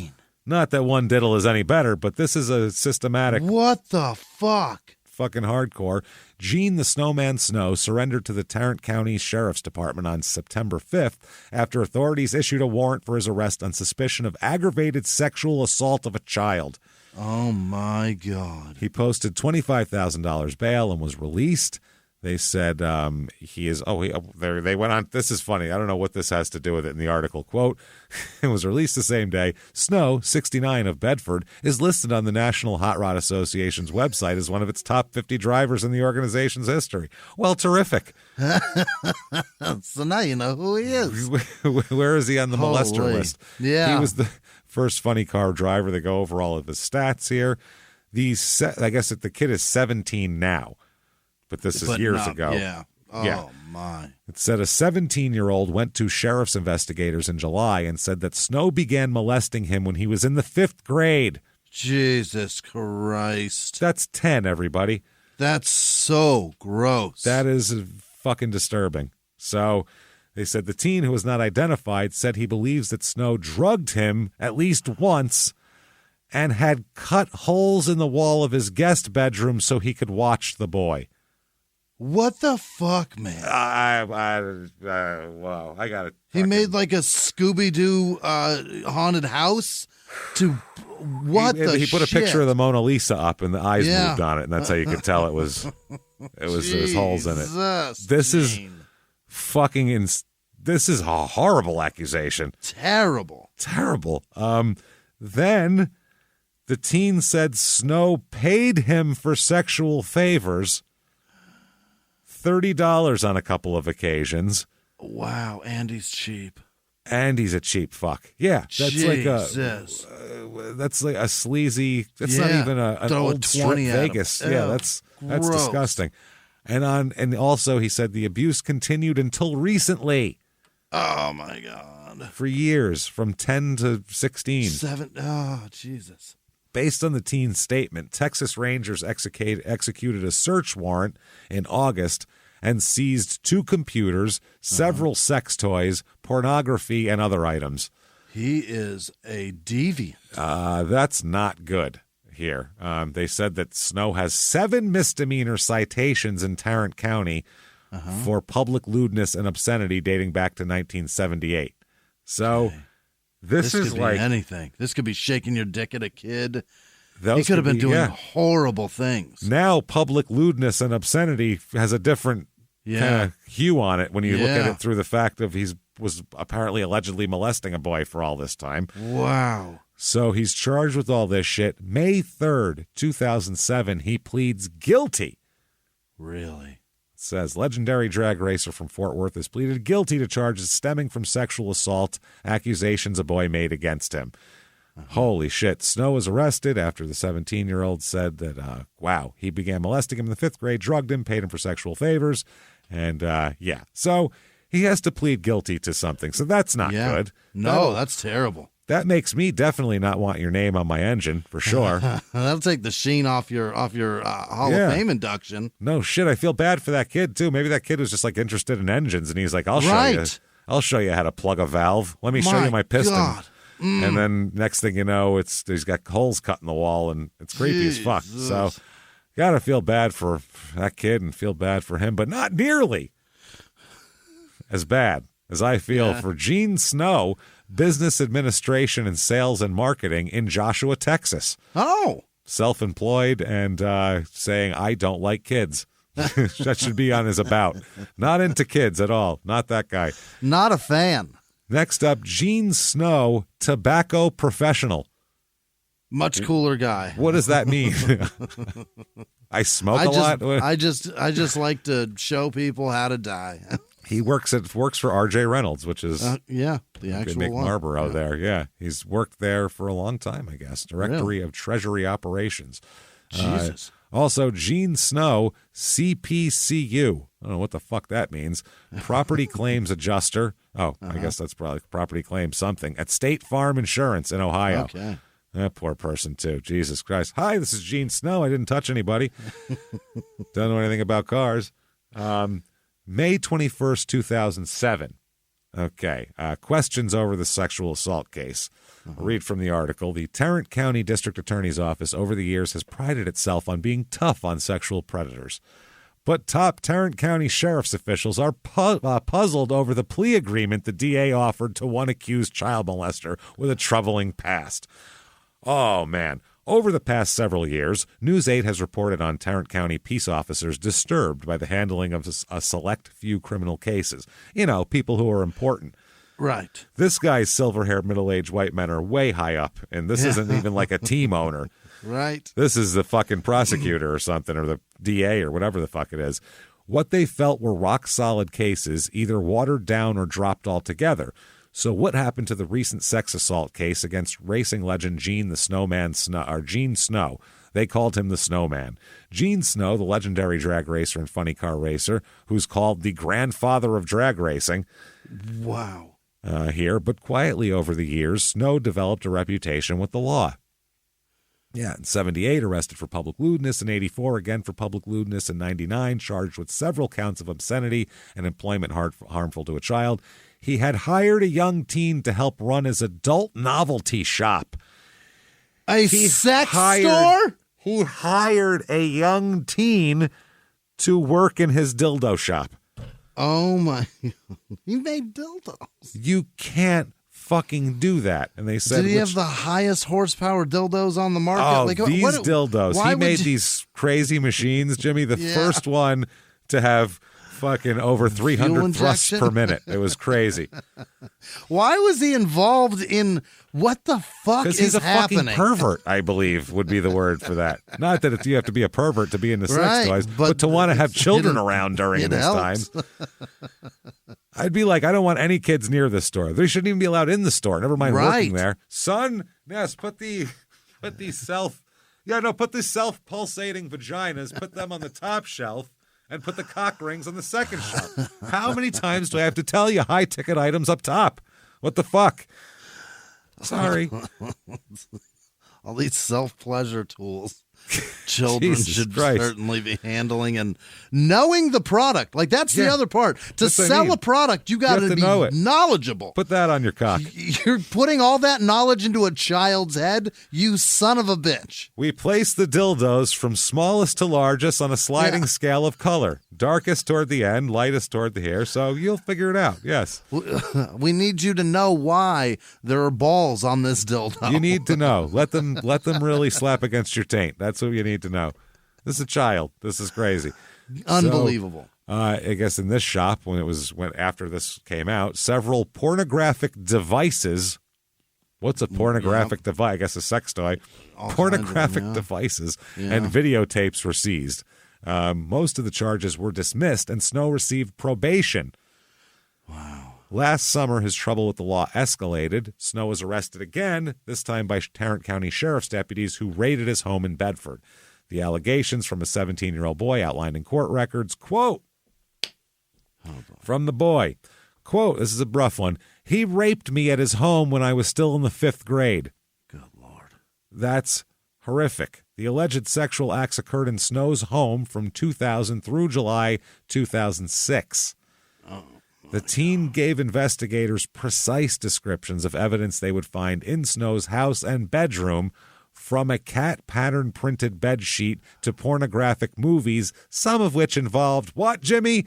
Young boys. Oh, my God. Let's throw some kiddie porn in there as well. Terrific. He did this pre and post 9/11. Oh, pre 9/11. Those buildings coming down did nothing for him. It made his dick hard. Wow. He's like, oh, man, look at all those people running. Wish they were young boys. That'd be kind of sexy. They'll never look into me with all that shit happening out there. Come on. How are they going to do that? My God. Come on. Look at me. Do I look like I'm in fucking Al-Qaeda to you? That's what he was saying. Leave me alone. 2000 to 2006. That is disgusting.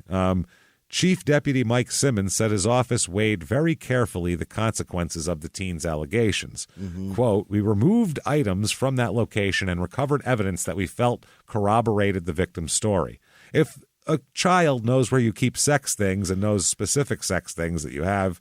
And a sheet that not good is on a bed that may or may not be where you did terrible things to him. When I was a kid, I didn't know what any 60-year-old man's bed sheets were like. Never. None. So he said from that point, we put together the best case that we could, presented it to the district attorney's office for filing, and they accepted it for filing. But ultimately, his motive for coming forward, the alleged victim said he was afraid that, quote, Gene will do this to other boys. Yeah, good for you, bud. All this stuff doesn't just happen when you're old like that. He's been doing this. It's been happening. Yeah. Good for this kid to worry about everybody else. Good for you.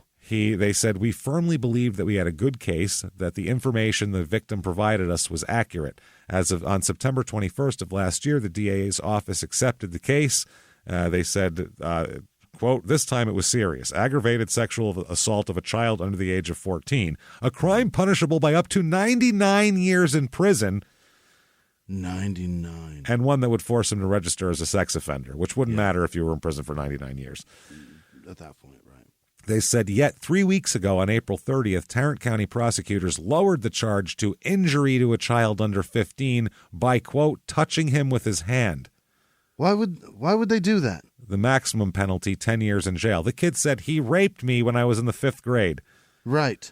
And for 6 years. He didn't do it just with his hand. Not for 6 years, no. They said Snow took the deal. The chief deputy admits he's confused. Quote, well, there was obviously some touching that went on during the course of our investigation, but it is not one that would have normally led us to filing a case of injury to a child.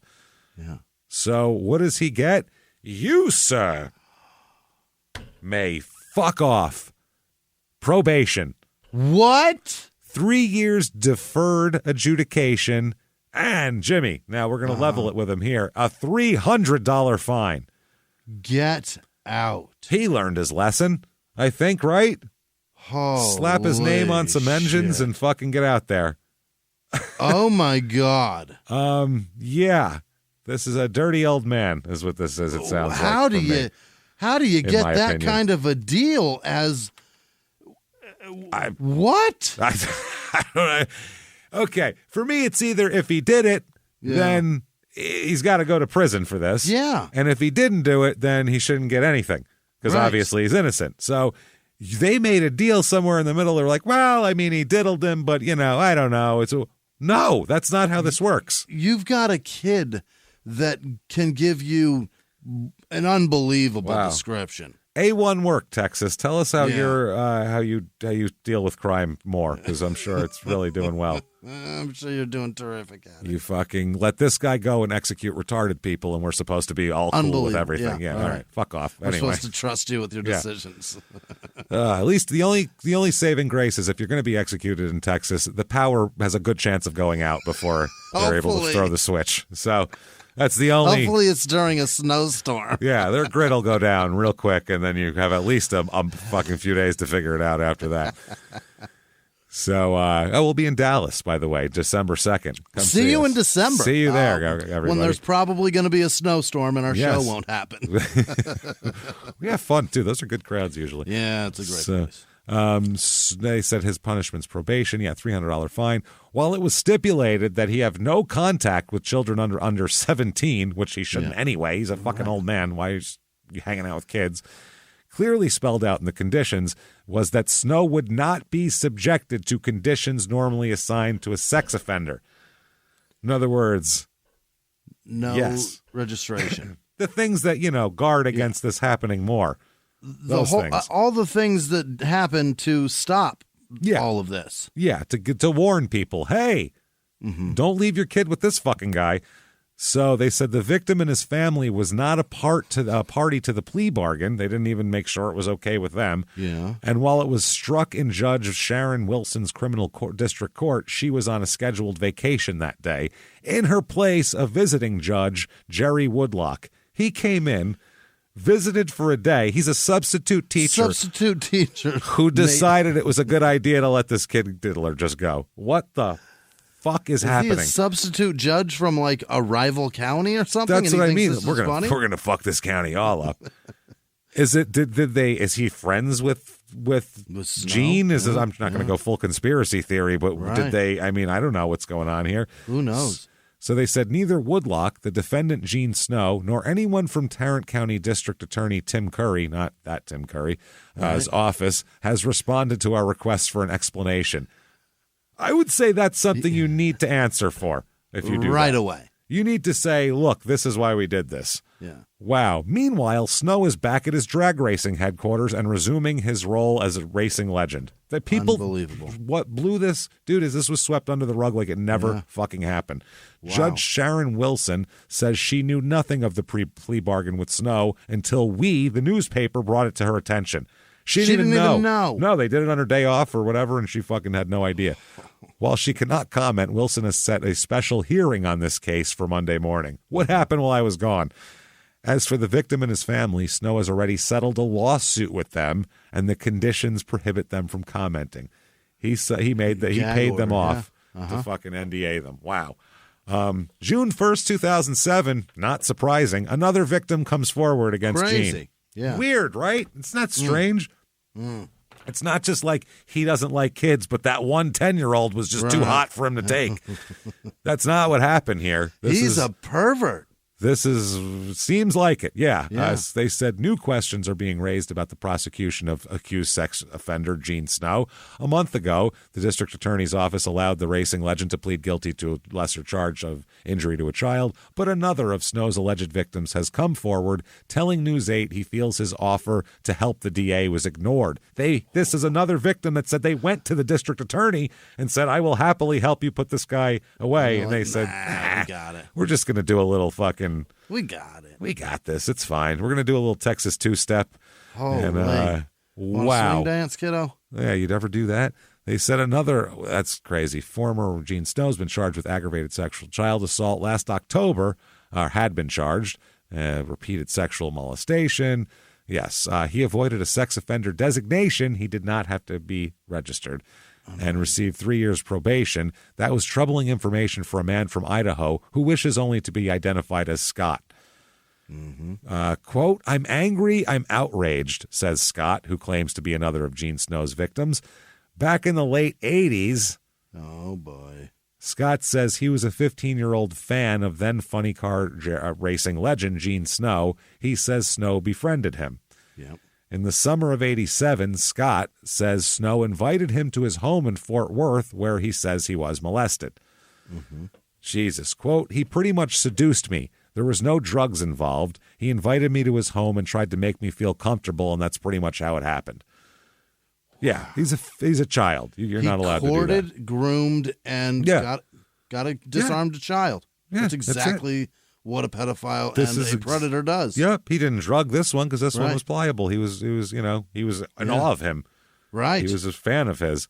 So Scott says he was able to repress the incident and try not to think about it until the news of his arrest last October.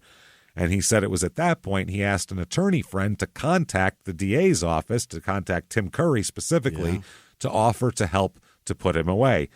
Scott says, we were willing to do it all. We were willing to go to Texas if necessary. We have some physical evidence that I was there when I said I was there, and proof that I was involved with Gene. He said, I'll show up with evidence for you. I've got a dildo. I've got a fucking stain on my blue dress here, and I want to fucking show it to you. Wow. Twin Falls, Idaho attorney Hyung Pak said he spoke to Tarrant County Assistant Prosecutor Kim D'Avignon, offering the time and testimony of one of Snow's alleged victims. The lawyer says, quote, Scott could have provided valuable information as to Mr. Snow's motive and opportunities, but they said they never heard back from the DA in Texas. Wow. So they were oblivious to the progress of the prosecution of Snow until they were contacted by the news a few days ago. And the news says, quote, we informed them that sex charges had been dropped, Snow allowed to plead guilty to injuring a child. The lawyer, Pack, said, that's horrifying. They should at least talk to Scott or myself after the initial information that was relayed to their office by me. They should at least let Scott know how the case is progressing, since he's a witness who could greatly help their case.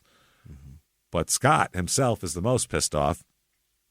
He says, quote, I know in my heart what happened, and I would go on the stand today and tell my whole entire story about what happened, and it's ridiculous. They should have called me, and they should have asked me more direct questions, and they should have pursued it. Yeah, the news asked the DA's office, what up with that? Yeah. And they had no fucking answer. Wow. Scott says you're just giving Gene a free pass to do this whenever he feels like it. Anytime, yeah. Scott said, quote, I was really thinking that this case was going to go forward and that justice would have been served. And obviously we know that justice was not served. Not served at all. Now, 2012, he's still hanging around racing. What? ESPN is interviewing him on the track.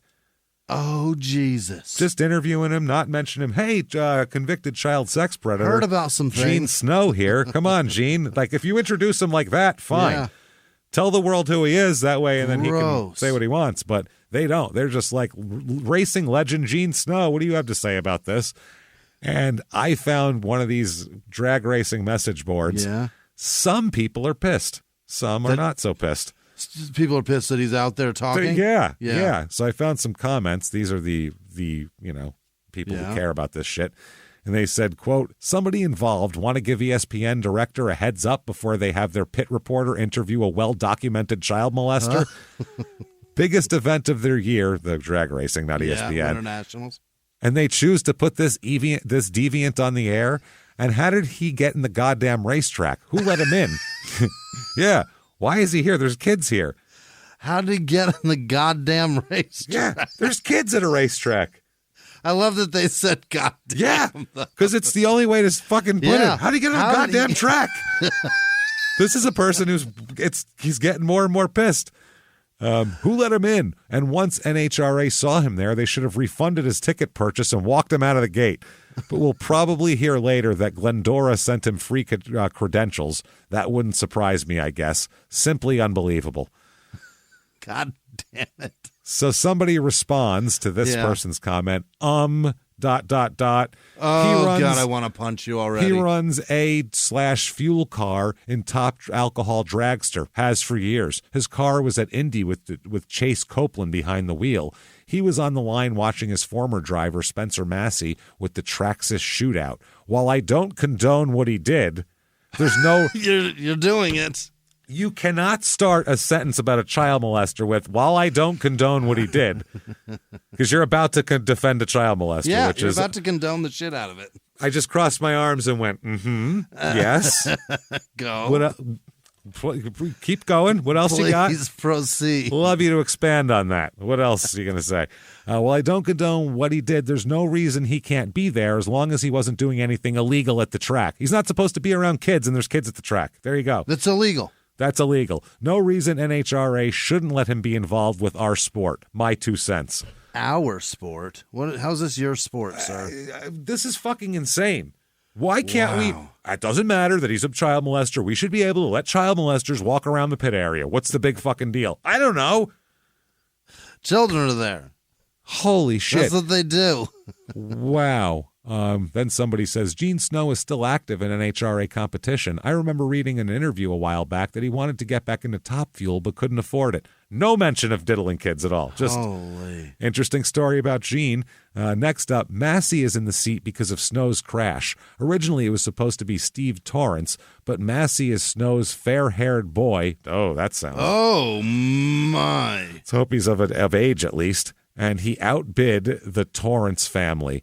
The only paid drivers on DSR's payroll are Caps and Tony. The rest buy their seats and bring sponsors to the deal. Then one person says, the deal. See? Bring sponsors to the deal. Bring sponsors to the John. He actually means a business deal, but at the way it's said, it sounds so much like that. It's just too good. Next person, money is not an issue with him. He sold gas and oil wells a year ago for millions.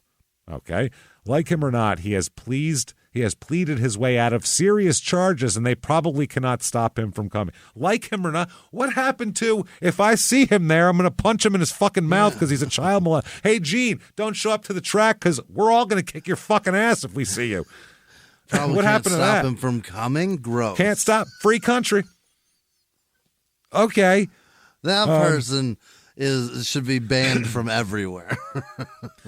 Next comment. Yeah. I don't ever want to go to a hot rod show after reading these. These are the people there. I didn't know.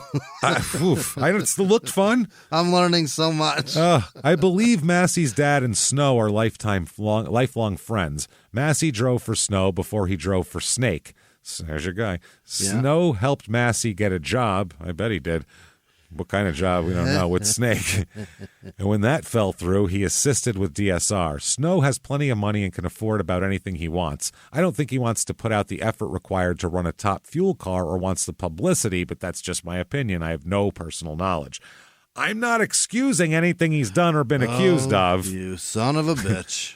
There is no way that should be overlooked or excused. Having said that, I'm about to excuse it. I'm about to say we should let a child molester hang around shit. I will say that after being around Division 4 fuel racing for 50 years, it's been my experience that Gene is one of the nicest guys around and is always willing to assist any racer in any way he can. Are you kidding me? But he's a nice guy. I get... If someone says, hey, that guy's an asshole, you go, I don't know, he's always been nice to me. Not with child molesters. You don't get that. I guess we just keep him in the pits working on cars around other men. Never fingered my kid's butthole. My kid's safe. I got daughters. What the fuck? Having said that. Wow. Let's see here. Another commenter. This person's a little more on the ball. You would think on general principle that they would not want to have any association with someone with so many accusations. In light of the Penn State issues, this was 2012. Yeah. I would think separating themselves as far as possible from someone who's been accused and pleaded down numerous times to serious and disturbing charges would be the wise move. Yeah. Not the best way to say, hey, bring your kids and keep the Nitro generation going, and then show this guy. Unbelievable. When I saw him on the coverage of the Traxxas finals, I was disgusted and shocked. This is not the type of publicity that the NHRA needs. Not sure any drag racing writers would go there, or any racing writers would go there, but imagine the damage this would do if an outsider got a hold of it. Hi, guys. Wow. Guess what we are? Outsiders. We're a hold of this shit. This is... Another commenter said, when that first broke, I met a man who works or worked for NHRA. Everyone would know who he is if I mentioned his name. He was in denial about all the Gene Snow stuff, almost like his stellar career excused him from all of this. I thought, man, we make excuses for any deviant behavior anymore. Truth. Behind the closed doors of government offices and military compounds, there are hidden stories and buried secrets from the darkest corners of history. From covert experiments pushing the boundaries of science to operations so secretive they were barely whispered about. Each week on Redacted, Declassified Mysteries, we pull back the curtain on these hidden histories. 100% true and verifiable stories that expose the shadowy underbelly of power. Consider Operation Paperclip, where former Nazi scientists were brought to America after World War II, not as prisoners, but as assets to advance U.S. intelligence during the Cold War. These aren't just old conspiracy theories. They're thoroughly investigated accounts that reveal the uncomfortable truths still shaping our world today. The stories are real. The secrets are shocking. Follow Redacted, Declassified Mysteries on the Wondery app or wherever you get your podcasts. You can listen to Redacted early and ad-free right now on Wondery Plus. Next up, I'm not trying to start an argument. But with all these allegations that he has on him, has he ever been convicted or tried? Well, Google search twat face, you're on the internet. I know these types of allegations are extremely serious and should be, but have any of them been proven? They say a man is innocent until proven guilty, but that doesn't seem to apply with this type of allegation.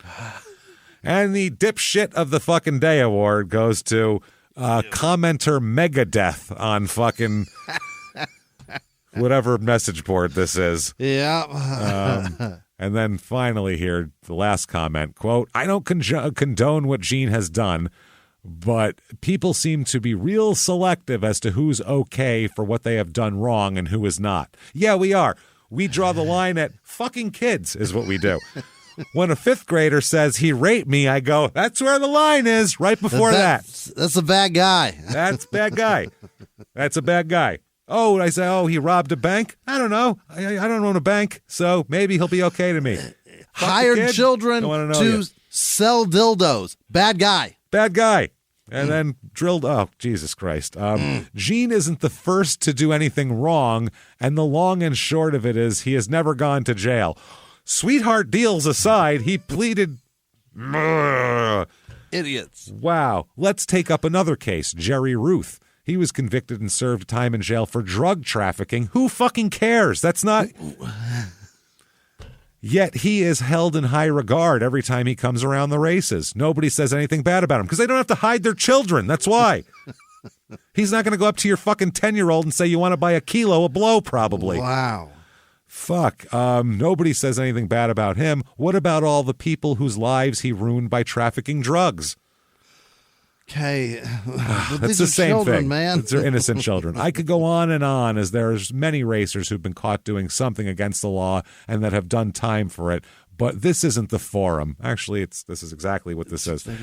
And I wouldn't want to burst anyone's balloon about someone they think is great but don't know what their past really is. Yeah. Well, you couldn't burst a balloon if child molesting doesn't burst your balloon. What the fuck would? What could possibly do it? Wow. I think this is him. Gene M. Snow Enterprises, Inc. Believe it's agent address in Fort Worth, Texas. I think that's his corporate filing for that. That might be his company that does this. It's been incorporated since January 87. Wow. So that seems like it. Now, 2018, there are some Gene Snows that die. Oh? Here. But I don't think it's him. Because we found out later, as it goes on, all the sites I can find. Number one, there's no mention of his dying, which would be mentioned in at least these message boards. There's nothing on Find a Grave or no obituaries in any newspapers. So from all I can see, and on the people finding sites I have, it says he's still alive. So from all I can see, he's about 86 years old and still alive. He'll be 86 this month. Yeah. Happy birthday. Is that it? I think so. What? Yeah, that would be 37. Oh, wait, no, be 90-something. Jesus Christ. Right? He's, holy shit, yeah. No, he'd be, you might be right. He might be 87, 86. Yeah. He was born in 36? Yeah, it's 13 86, minus, 86 years old.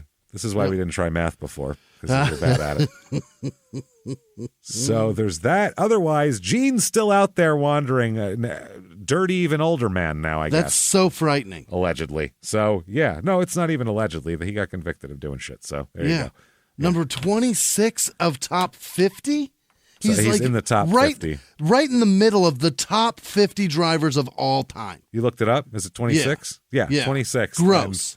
Yeah, Gross. I bet he'd be number one in the grossest driver ever put together. What a terrible man. What a terrible, terrible man. That is bad shit. Now, in addition to that story, I wanted to give a little update on a couple of things. Oh, yeah. Number one, the Aqib Talib situation. What the fuck? Okay. Somehow his brother, Aqib, is that how you say it? Aqib, yeah. Aqib, okay. His brother got charged with this whole. We left off with there was a shooting and they were investigating it still. There was a fight at a Pop Warner game where the over Talibs, refereeing. Yes. The Talibs were coaches. Right. And, Talib, Aqib Talib was accused of shooting 43-year-old Michael Hickman, who was one of the coaches. Police showed up after the brawl had happened, and gunshots had followed. So the man was dead. They said later on, one witness said, Aqib incited the whole uproar. You're right. The game would have never been stopped had Aqib not come over to our sideline to yell at the refs. Yep. Witnesses in all of this state that Aqib went off after a flag was thrown on the 9 and under team he sponsored. 9 and under. This doesn't 9 matter. Years old. They're 7-year-olds on the field. It does not matter. They don't know what half the rules are, those kids. You could tell them that's 10 yards for farting, and they'd be like, 10 yards for farting. They have no idea. You're saying no that way several times today. Several turning his big helmet around and going this direction with your big stupid helmet. Yeah. So they said that he ran across the field, began to chew the refs out, and the opposing team's defensive coordinator, I find it hilarious that they have coordinators for fucking 9-year-olds. They got offensive, defensive, and head coaches. You got special teams too. Come on, you know you do. Stop it. This is the O-line coach here. Told Whitlock Close, that's what was so weird. All the tension was because of them and the refs. There was no problem between the coaches. Right. The other guy got shot was a coach, not a ref. Right. And so the refs, the guy, Aqib yelled at the ref, why are you throwing a flag? And the other coach came over. Yeah. And now there's a brawl for no reason. The guy said, we all know each other. Kerry, Lewis, and Aqib coach together. They all know each other. This guy says, I followed Aqib his whole career starting at Kansas. The other thing is that it was their event. It was Aqib's event. They were the hosts. They hired and paid the refs. They chose these fucking people. The refs, quote, weren't cheating for us. Right. It was just a bad call because, you don't get top-tier refs reffing a 7-year-old's game. They miss calls in the NFL, and those guys are good at it. Sorry, Ed Hockley didn't show up today. Yeah, Jesus Christ. As the verbal altercation worsened, the game was canceled. That's when the 43-year-old man went to go grab a football that was near the Talib brothers along with a few others, his team's footballs. He was gathering them up. The coach began to pick up the ball, and Aqib swung on him. Yep. The coach retaliated by hitting Aqib with a yardage marker. Yeah. Because he's not going to fight a professional athlete without that if the guy just punched him. And he was a big guy, too. Clearly not. He doesn't go to the gym every fucking day. Right. No. Right. As the brawl worsened, the coach tried to escape from the fight. A few seconds later, he dropped the yardage marker, and 5 shots rang out. Not one. Not I'll shoot you in the leg and say, fucking get off this shit. Don't hit my brother. 5 times. Meanwhile, there's 39 and under year-old children there. Including Michael Hickman's 7-year-old son who was right there. Mm-hmm. They said there's no justification, this is the opposing coach, for having a weapon at a kid's football game. It's 90 degrees outside and you're wearing a black hoodie. None of it makes sense. Right. Our babies were all there. Aqib's kids were there. Mike's kids. Football fields are supposed to be a safe haven for these kids. This is where they go to get away from the street life. They come here to feel safe. It's not like that anymore. So they ended up arresting Aqib, and he said that he regrets the tragic loss of life, but self-surrendered this morning so that he may have the chance to say his side of the story. That's what his lawyer said. Aqib gets no charges. What the hell is I don't understand how that's not a continuing part of the act. You get in a fight. If you're there with your brother, you're there together. We know how we fucking roll. You're there together. Your brother starts it's not like the guy started a fight with Aqib. Right. And attacked him with a yard marker while his back was turned or anything. Aqib threw the fucking first punch. Right. He's in a fight now. You come up to jump into a fight that 2 other people are having with a gun to escalate. That's how you jump in is 5 rounds? A yardage marker to a gun is a big step up. Big difference. That's crazy. Yeah. So I don't know how the fuck he didn't get charged with that. One of the coaches on the other side said, Aqib Talib ran across the field, ran over on our sideline, and got in the ref's face. He threw the first punch, and you see Mike Hickman trying to defend himself. Mm-hmm. It's fucking ridiculous. And somehow he doesn't get charged. I can't imagine if me and you were out hanging out. Yeah. And some shit happened and you punched somebody and then I shot him after that when the guy tried to defend himself. I think both of us are going to fucking jail, right? Why'd you do that, man? Now we're both in trouble. Fuck, dude. So his brother has to plead guilty and does because it's on camera, for Christ's sake. I saw it on Twitter. Oh, man. And he releases this statement through his attorney. Aqib was present when this unfortunate incident occurred and is very distraught and devastated over this terrible loss of life. He would like to convey his condolences to the family of the victim and to everyone who witnessed the unfortunate tragedy. I'm real sorry, you guys. Real sorry. Well, the family sues Aqib and his brother here for $1 million in damages here, which makes a lot of sense, I would say. Wow. They said, by the way, he had the Bobcats, their coaches, apparently, meaning the Talibs, had become physically and verbally abusive before this even happened. They were yelling and screaming, and they said Hickman defensively backpedaled to extricate himself from the situation before Aqib fired approximately 5 shots from a handgun that he was, by the way, not permitted to carry because he was a convicted felon. Right. Yeah. So by his sentencing, you, sir, may fuck off. 37 years in prison for that. Wow. And Aqib got ugats. Nothing. He did lose his Amazon sports job. No, he didn't. Quote, what? He was part of Amazon's Thursday Night Football coverage, but stepped aside to, quote, spend more time with his family during the arrest. They didn't fire him. He took a sabbatical. He'll be back. He'll be back. Watch. I guarantee he'll fucking be back. Yeah, and with then, no charges? No, and then one other little update. Sonny. Sonny. Yeah. Who, by the way, the pictures of her in court right now looks like she's in there for killing her grandchildren. What the fuck happened? She looks like a mean grandma. So fast. Prison. She looks like mean grandma now. She was arrested, obviously, for fucking ramming her car and killing a man named Julian LaFrancis Lassiter, who's 75 years old. And there's a civil suit. Her blood alcohol level was 0.28, which is, oh my God, holy shit, well above the legal limit there. That is almost 4 times the legal limit. Right. And first she got bailed out. Remember, she bonded out, then they got her back. And they said that now she finally has pled guilty to all this shit. Good. And they said, according to documents, in addition to the plea of felony DUI causing death, she also pleaded no contest to 1 felony charge of driving with license suspended causing death, 4 misdemeanor counts of DUI with damage to a person. That's an understatement. And 2 misdemeanor charges of DUI with damage to property. Yeah. So they said. Did she plead guilty to all of that? All of that. And in addition, doing exactly what a podcast said she was going to do to exactly. Prior. Yeah. Pled guilty to exactly what the fuck we said. Remember we played that on the one update of me said she's going to kill somebody's grandpa. She's going to kill somebody's grandpa. Boom. Did it.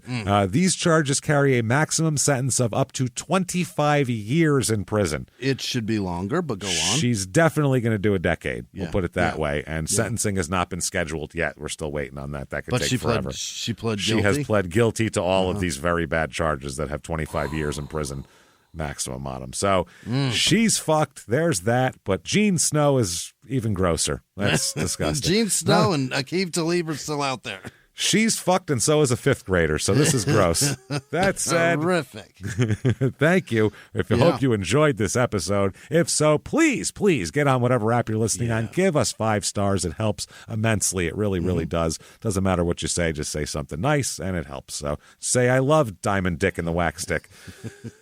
We don't give a shit. The Wax Stick.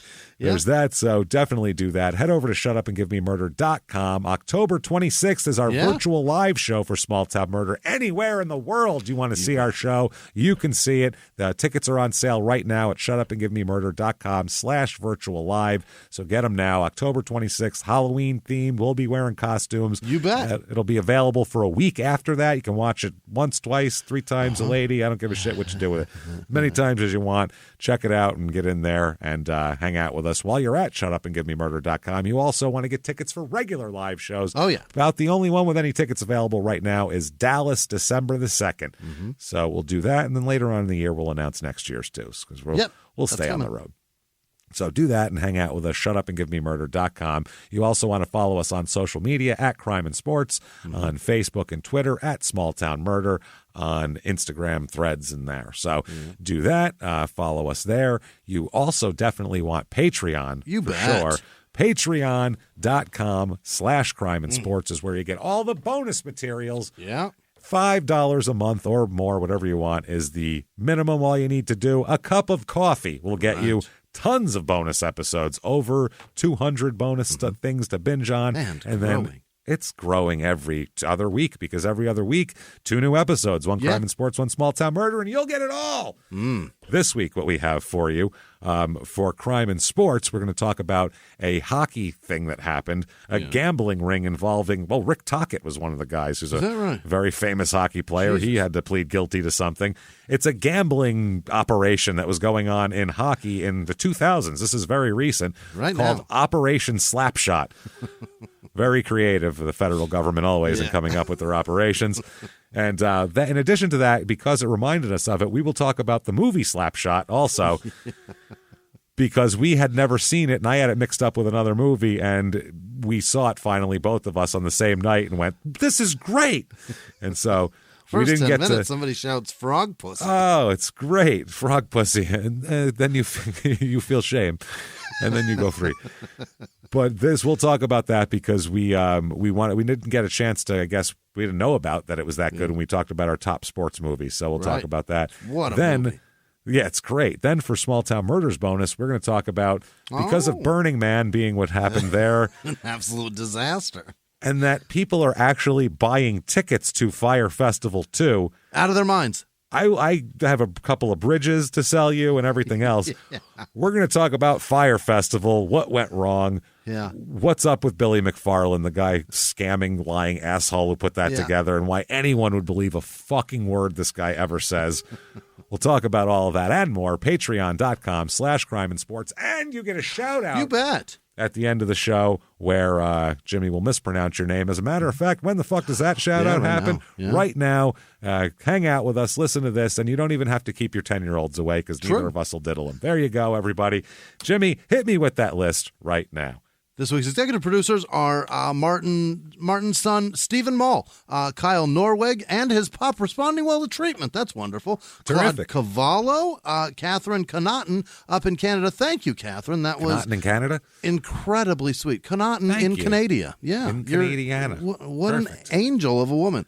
Other producers this week are Peyton Meadows, Andrew Grange. Rest in peace, Bob Barker. That's we've killed him a few times on the show, and he is now officially dead. Several times. Matthew Berube, maybe. Holden Bazingas, Scott McDonald. And he had a ticket for Charlotte, but it's too late for you. Janice Hill, Arnold Ziffel, and Wilbur Zuckerman's anniversary. Rabbi Shmulovich, and his quest to read every Harlequin book ever written, whatever that Terrific. means. Get in there. Jimmy the Wax Stick Whisman, Cody and Delaney Leversey. Happy birthday. No, happy birthday. No, it's their anniversary. Happy birthday to your marriage. Happy marriage birthday. This time someone squeezed your marriage out of their twat. Good job, guys. Thomas Smith, Ronnie Hubbard, Nathan with no last name, Troy Lobel, Surateg Ant, Suritug, Liz Brinkley, Jamie McKean, Sia, I think, with no last name, Michael Warame, Annie Harris, not Annis Harry. Well, all right. Oh, boy. Yeah. SC with no last name. Diudenday, Van Ash Van Widgick. All right. That's not right. Baby Yaga, Susan Churchill, Ryan Mayo, Ginger Noble, Lindsay Collette, Kennedy Lemieux, Blake Kernigan, Hills. Keely Barrientos Christians. Whitney with no last name. Katie Dow.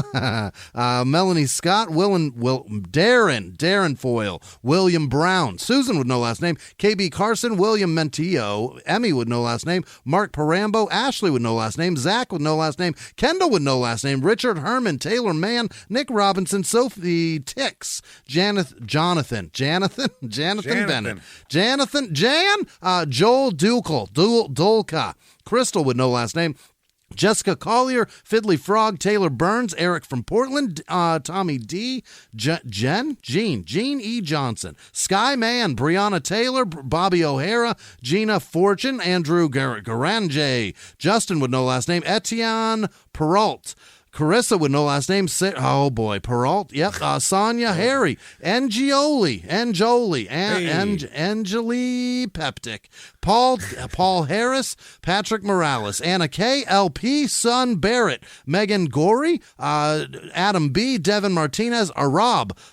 Jade with no last name. Jade Aguilar. Amanda Godsey. Aileen Murphy. Chase. Slazinski.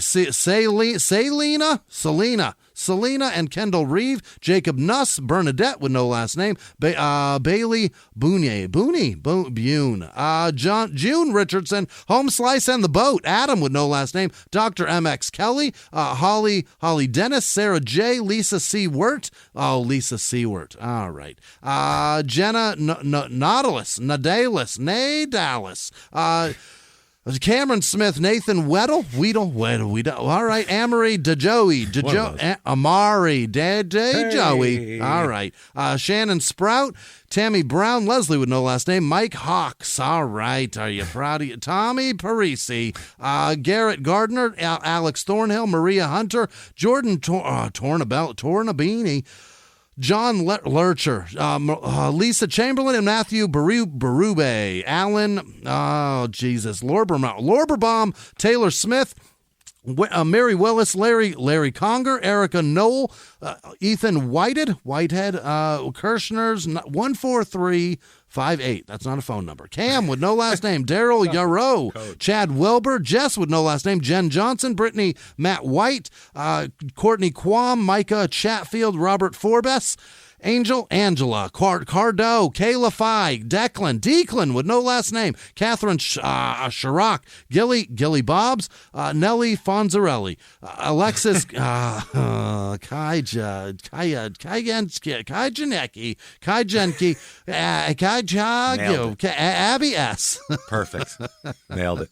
Julia Real, Eva Thorpe, Shanna Polite, Chris Moyle, Celine DeSkunk, Ann Wimmer, Elizabeth K., Rob Crow, Tamara Culver, Arice,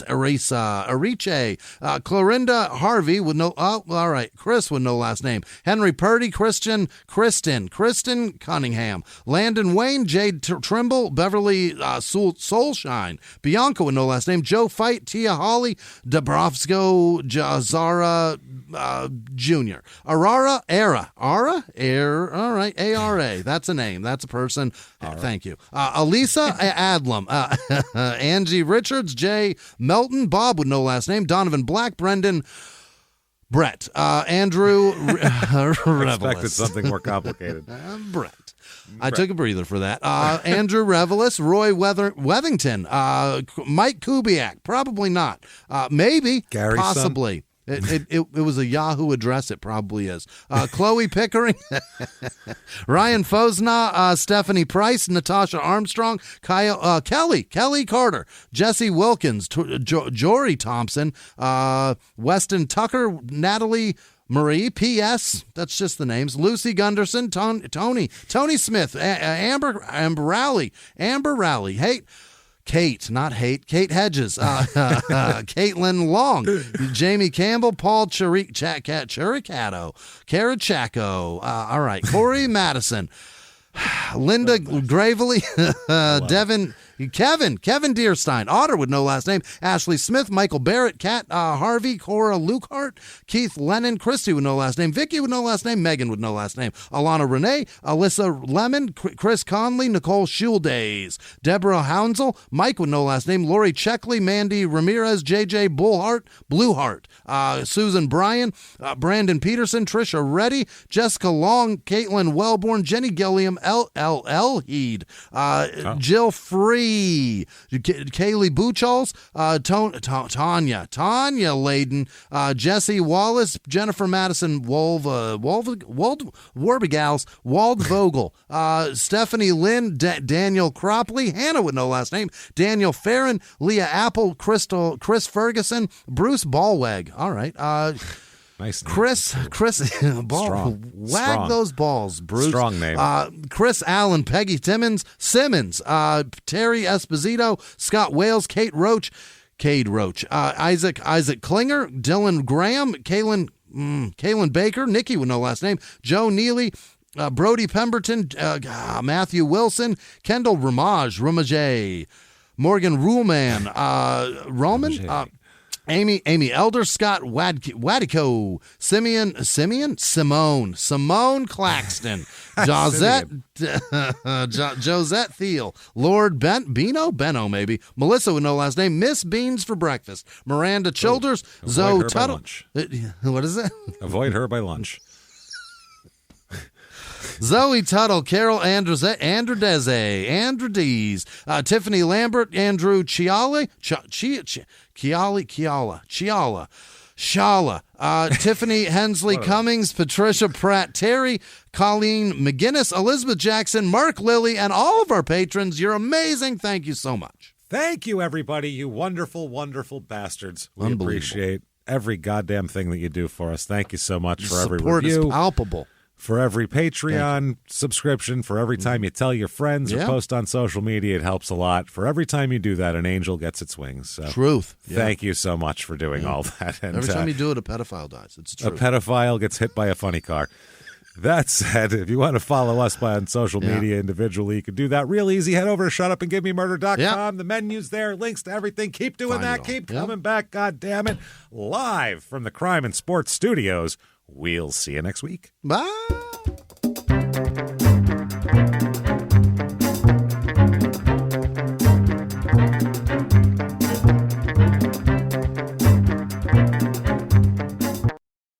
If you like crime and sports, you can listen early and ad-free now by joining Wondery Plus in the Wondery app or on Apple Podcasts. Prime members can listen early and ad-free on Amazon Music. Before you go, tell us about yourself by filling out a short survey at Wondery.com/survey.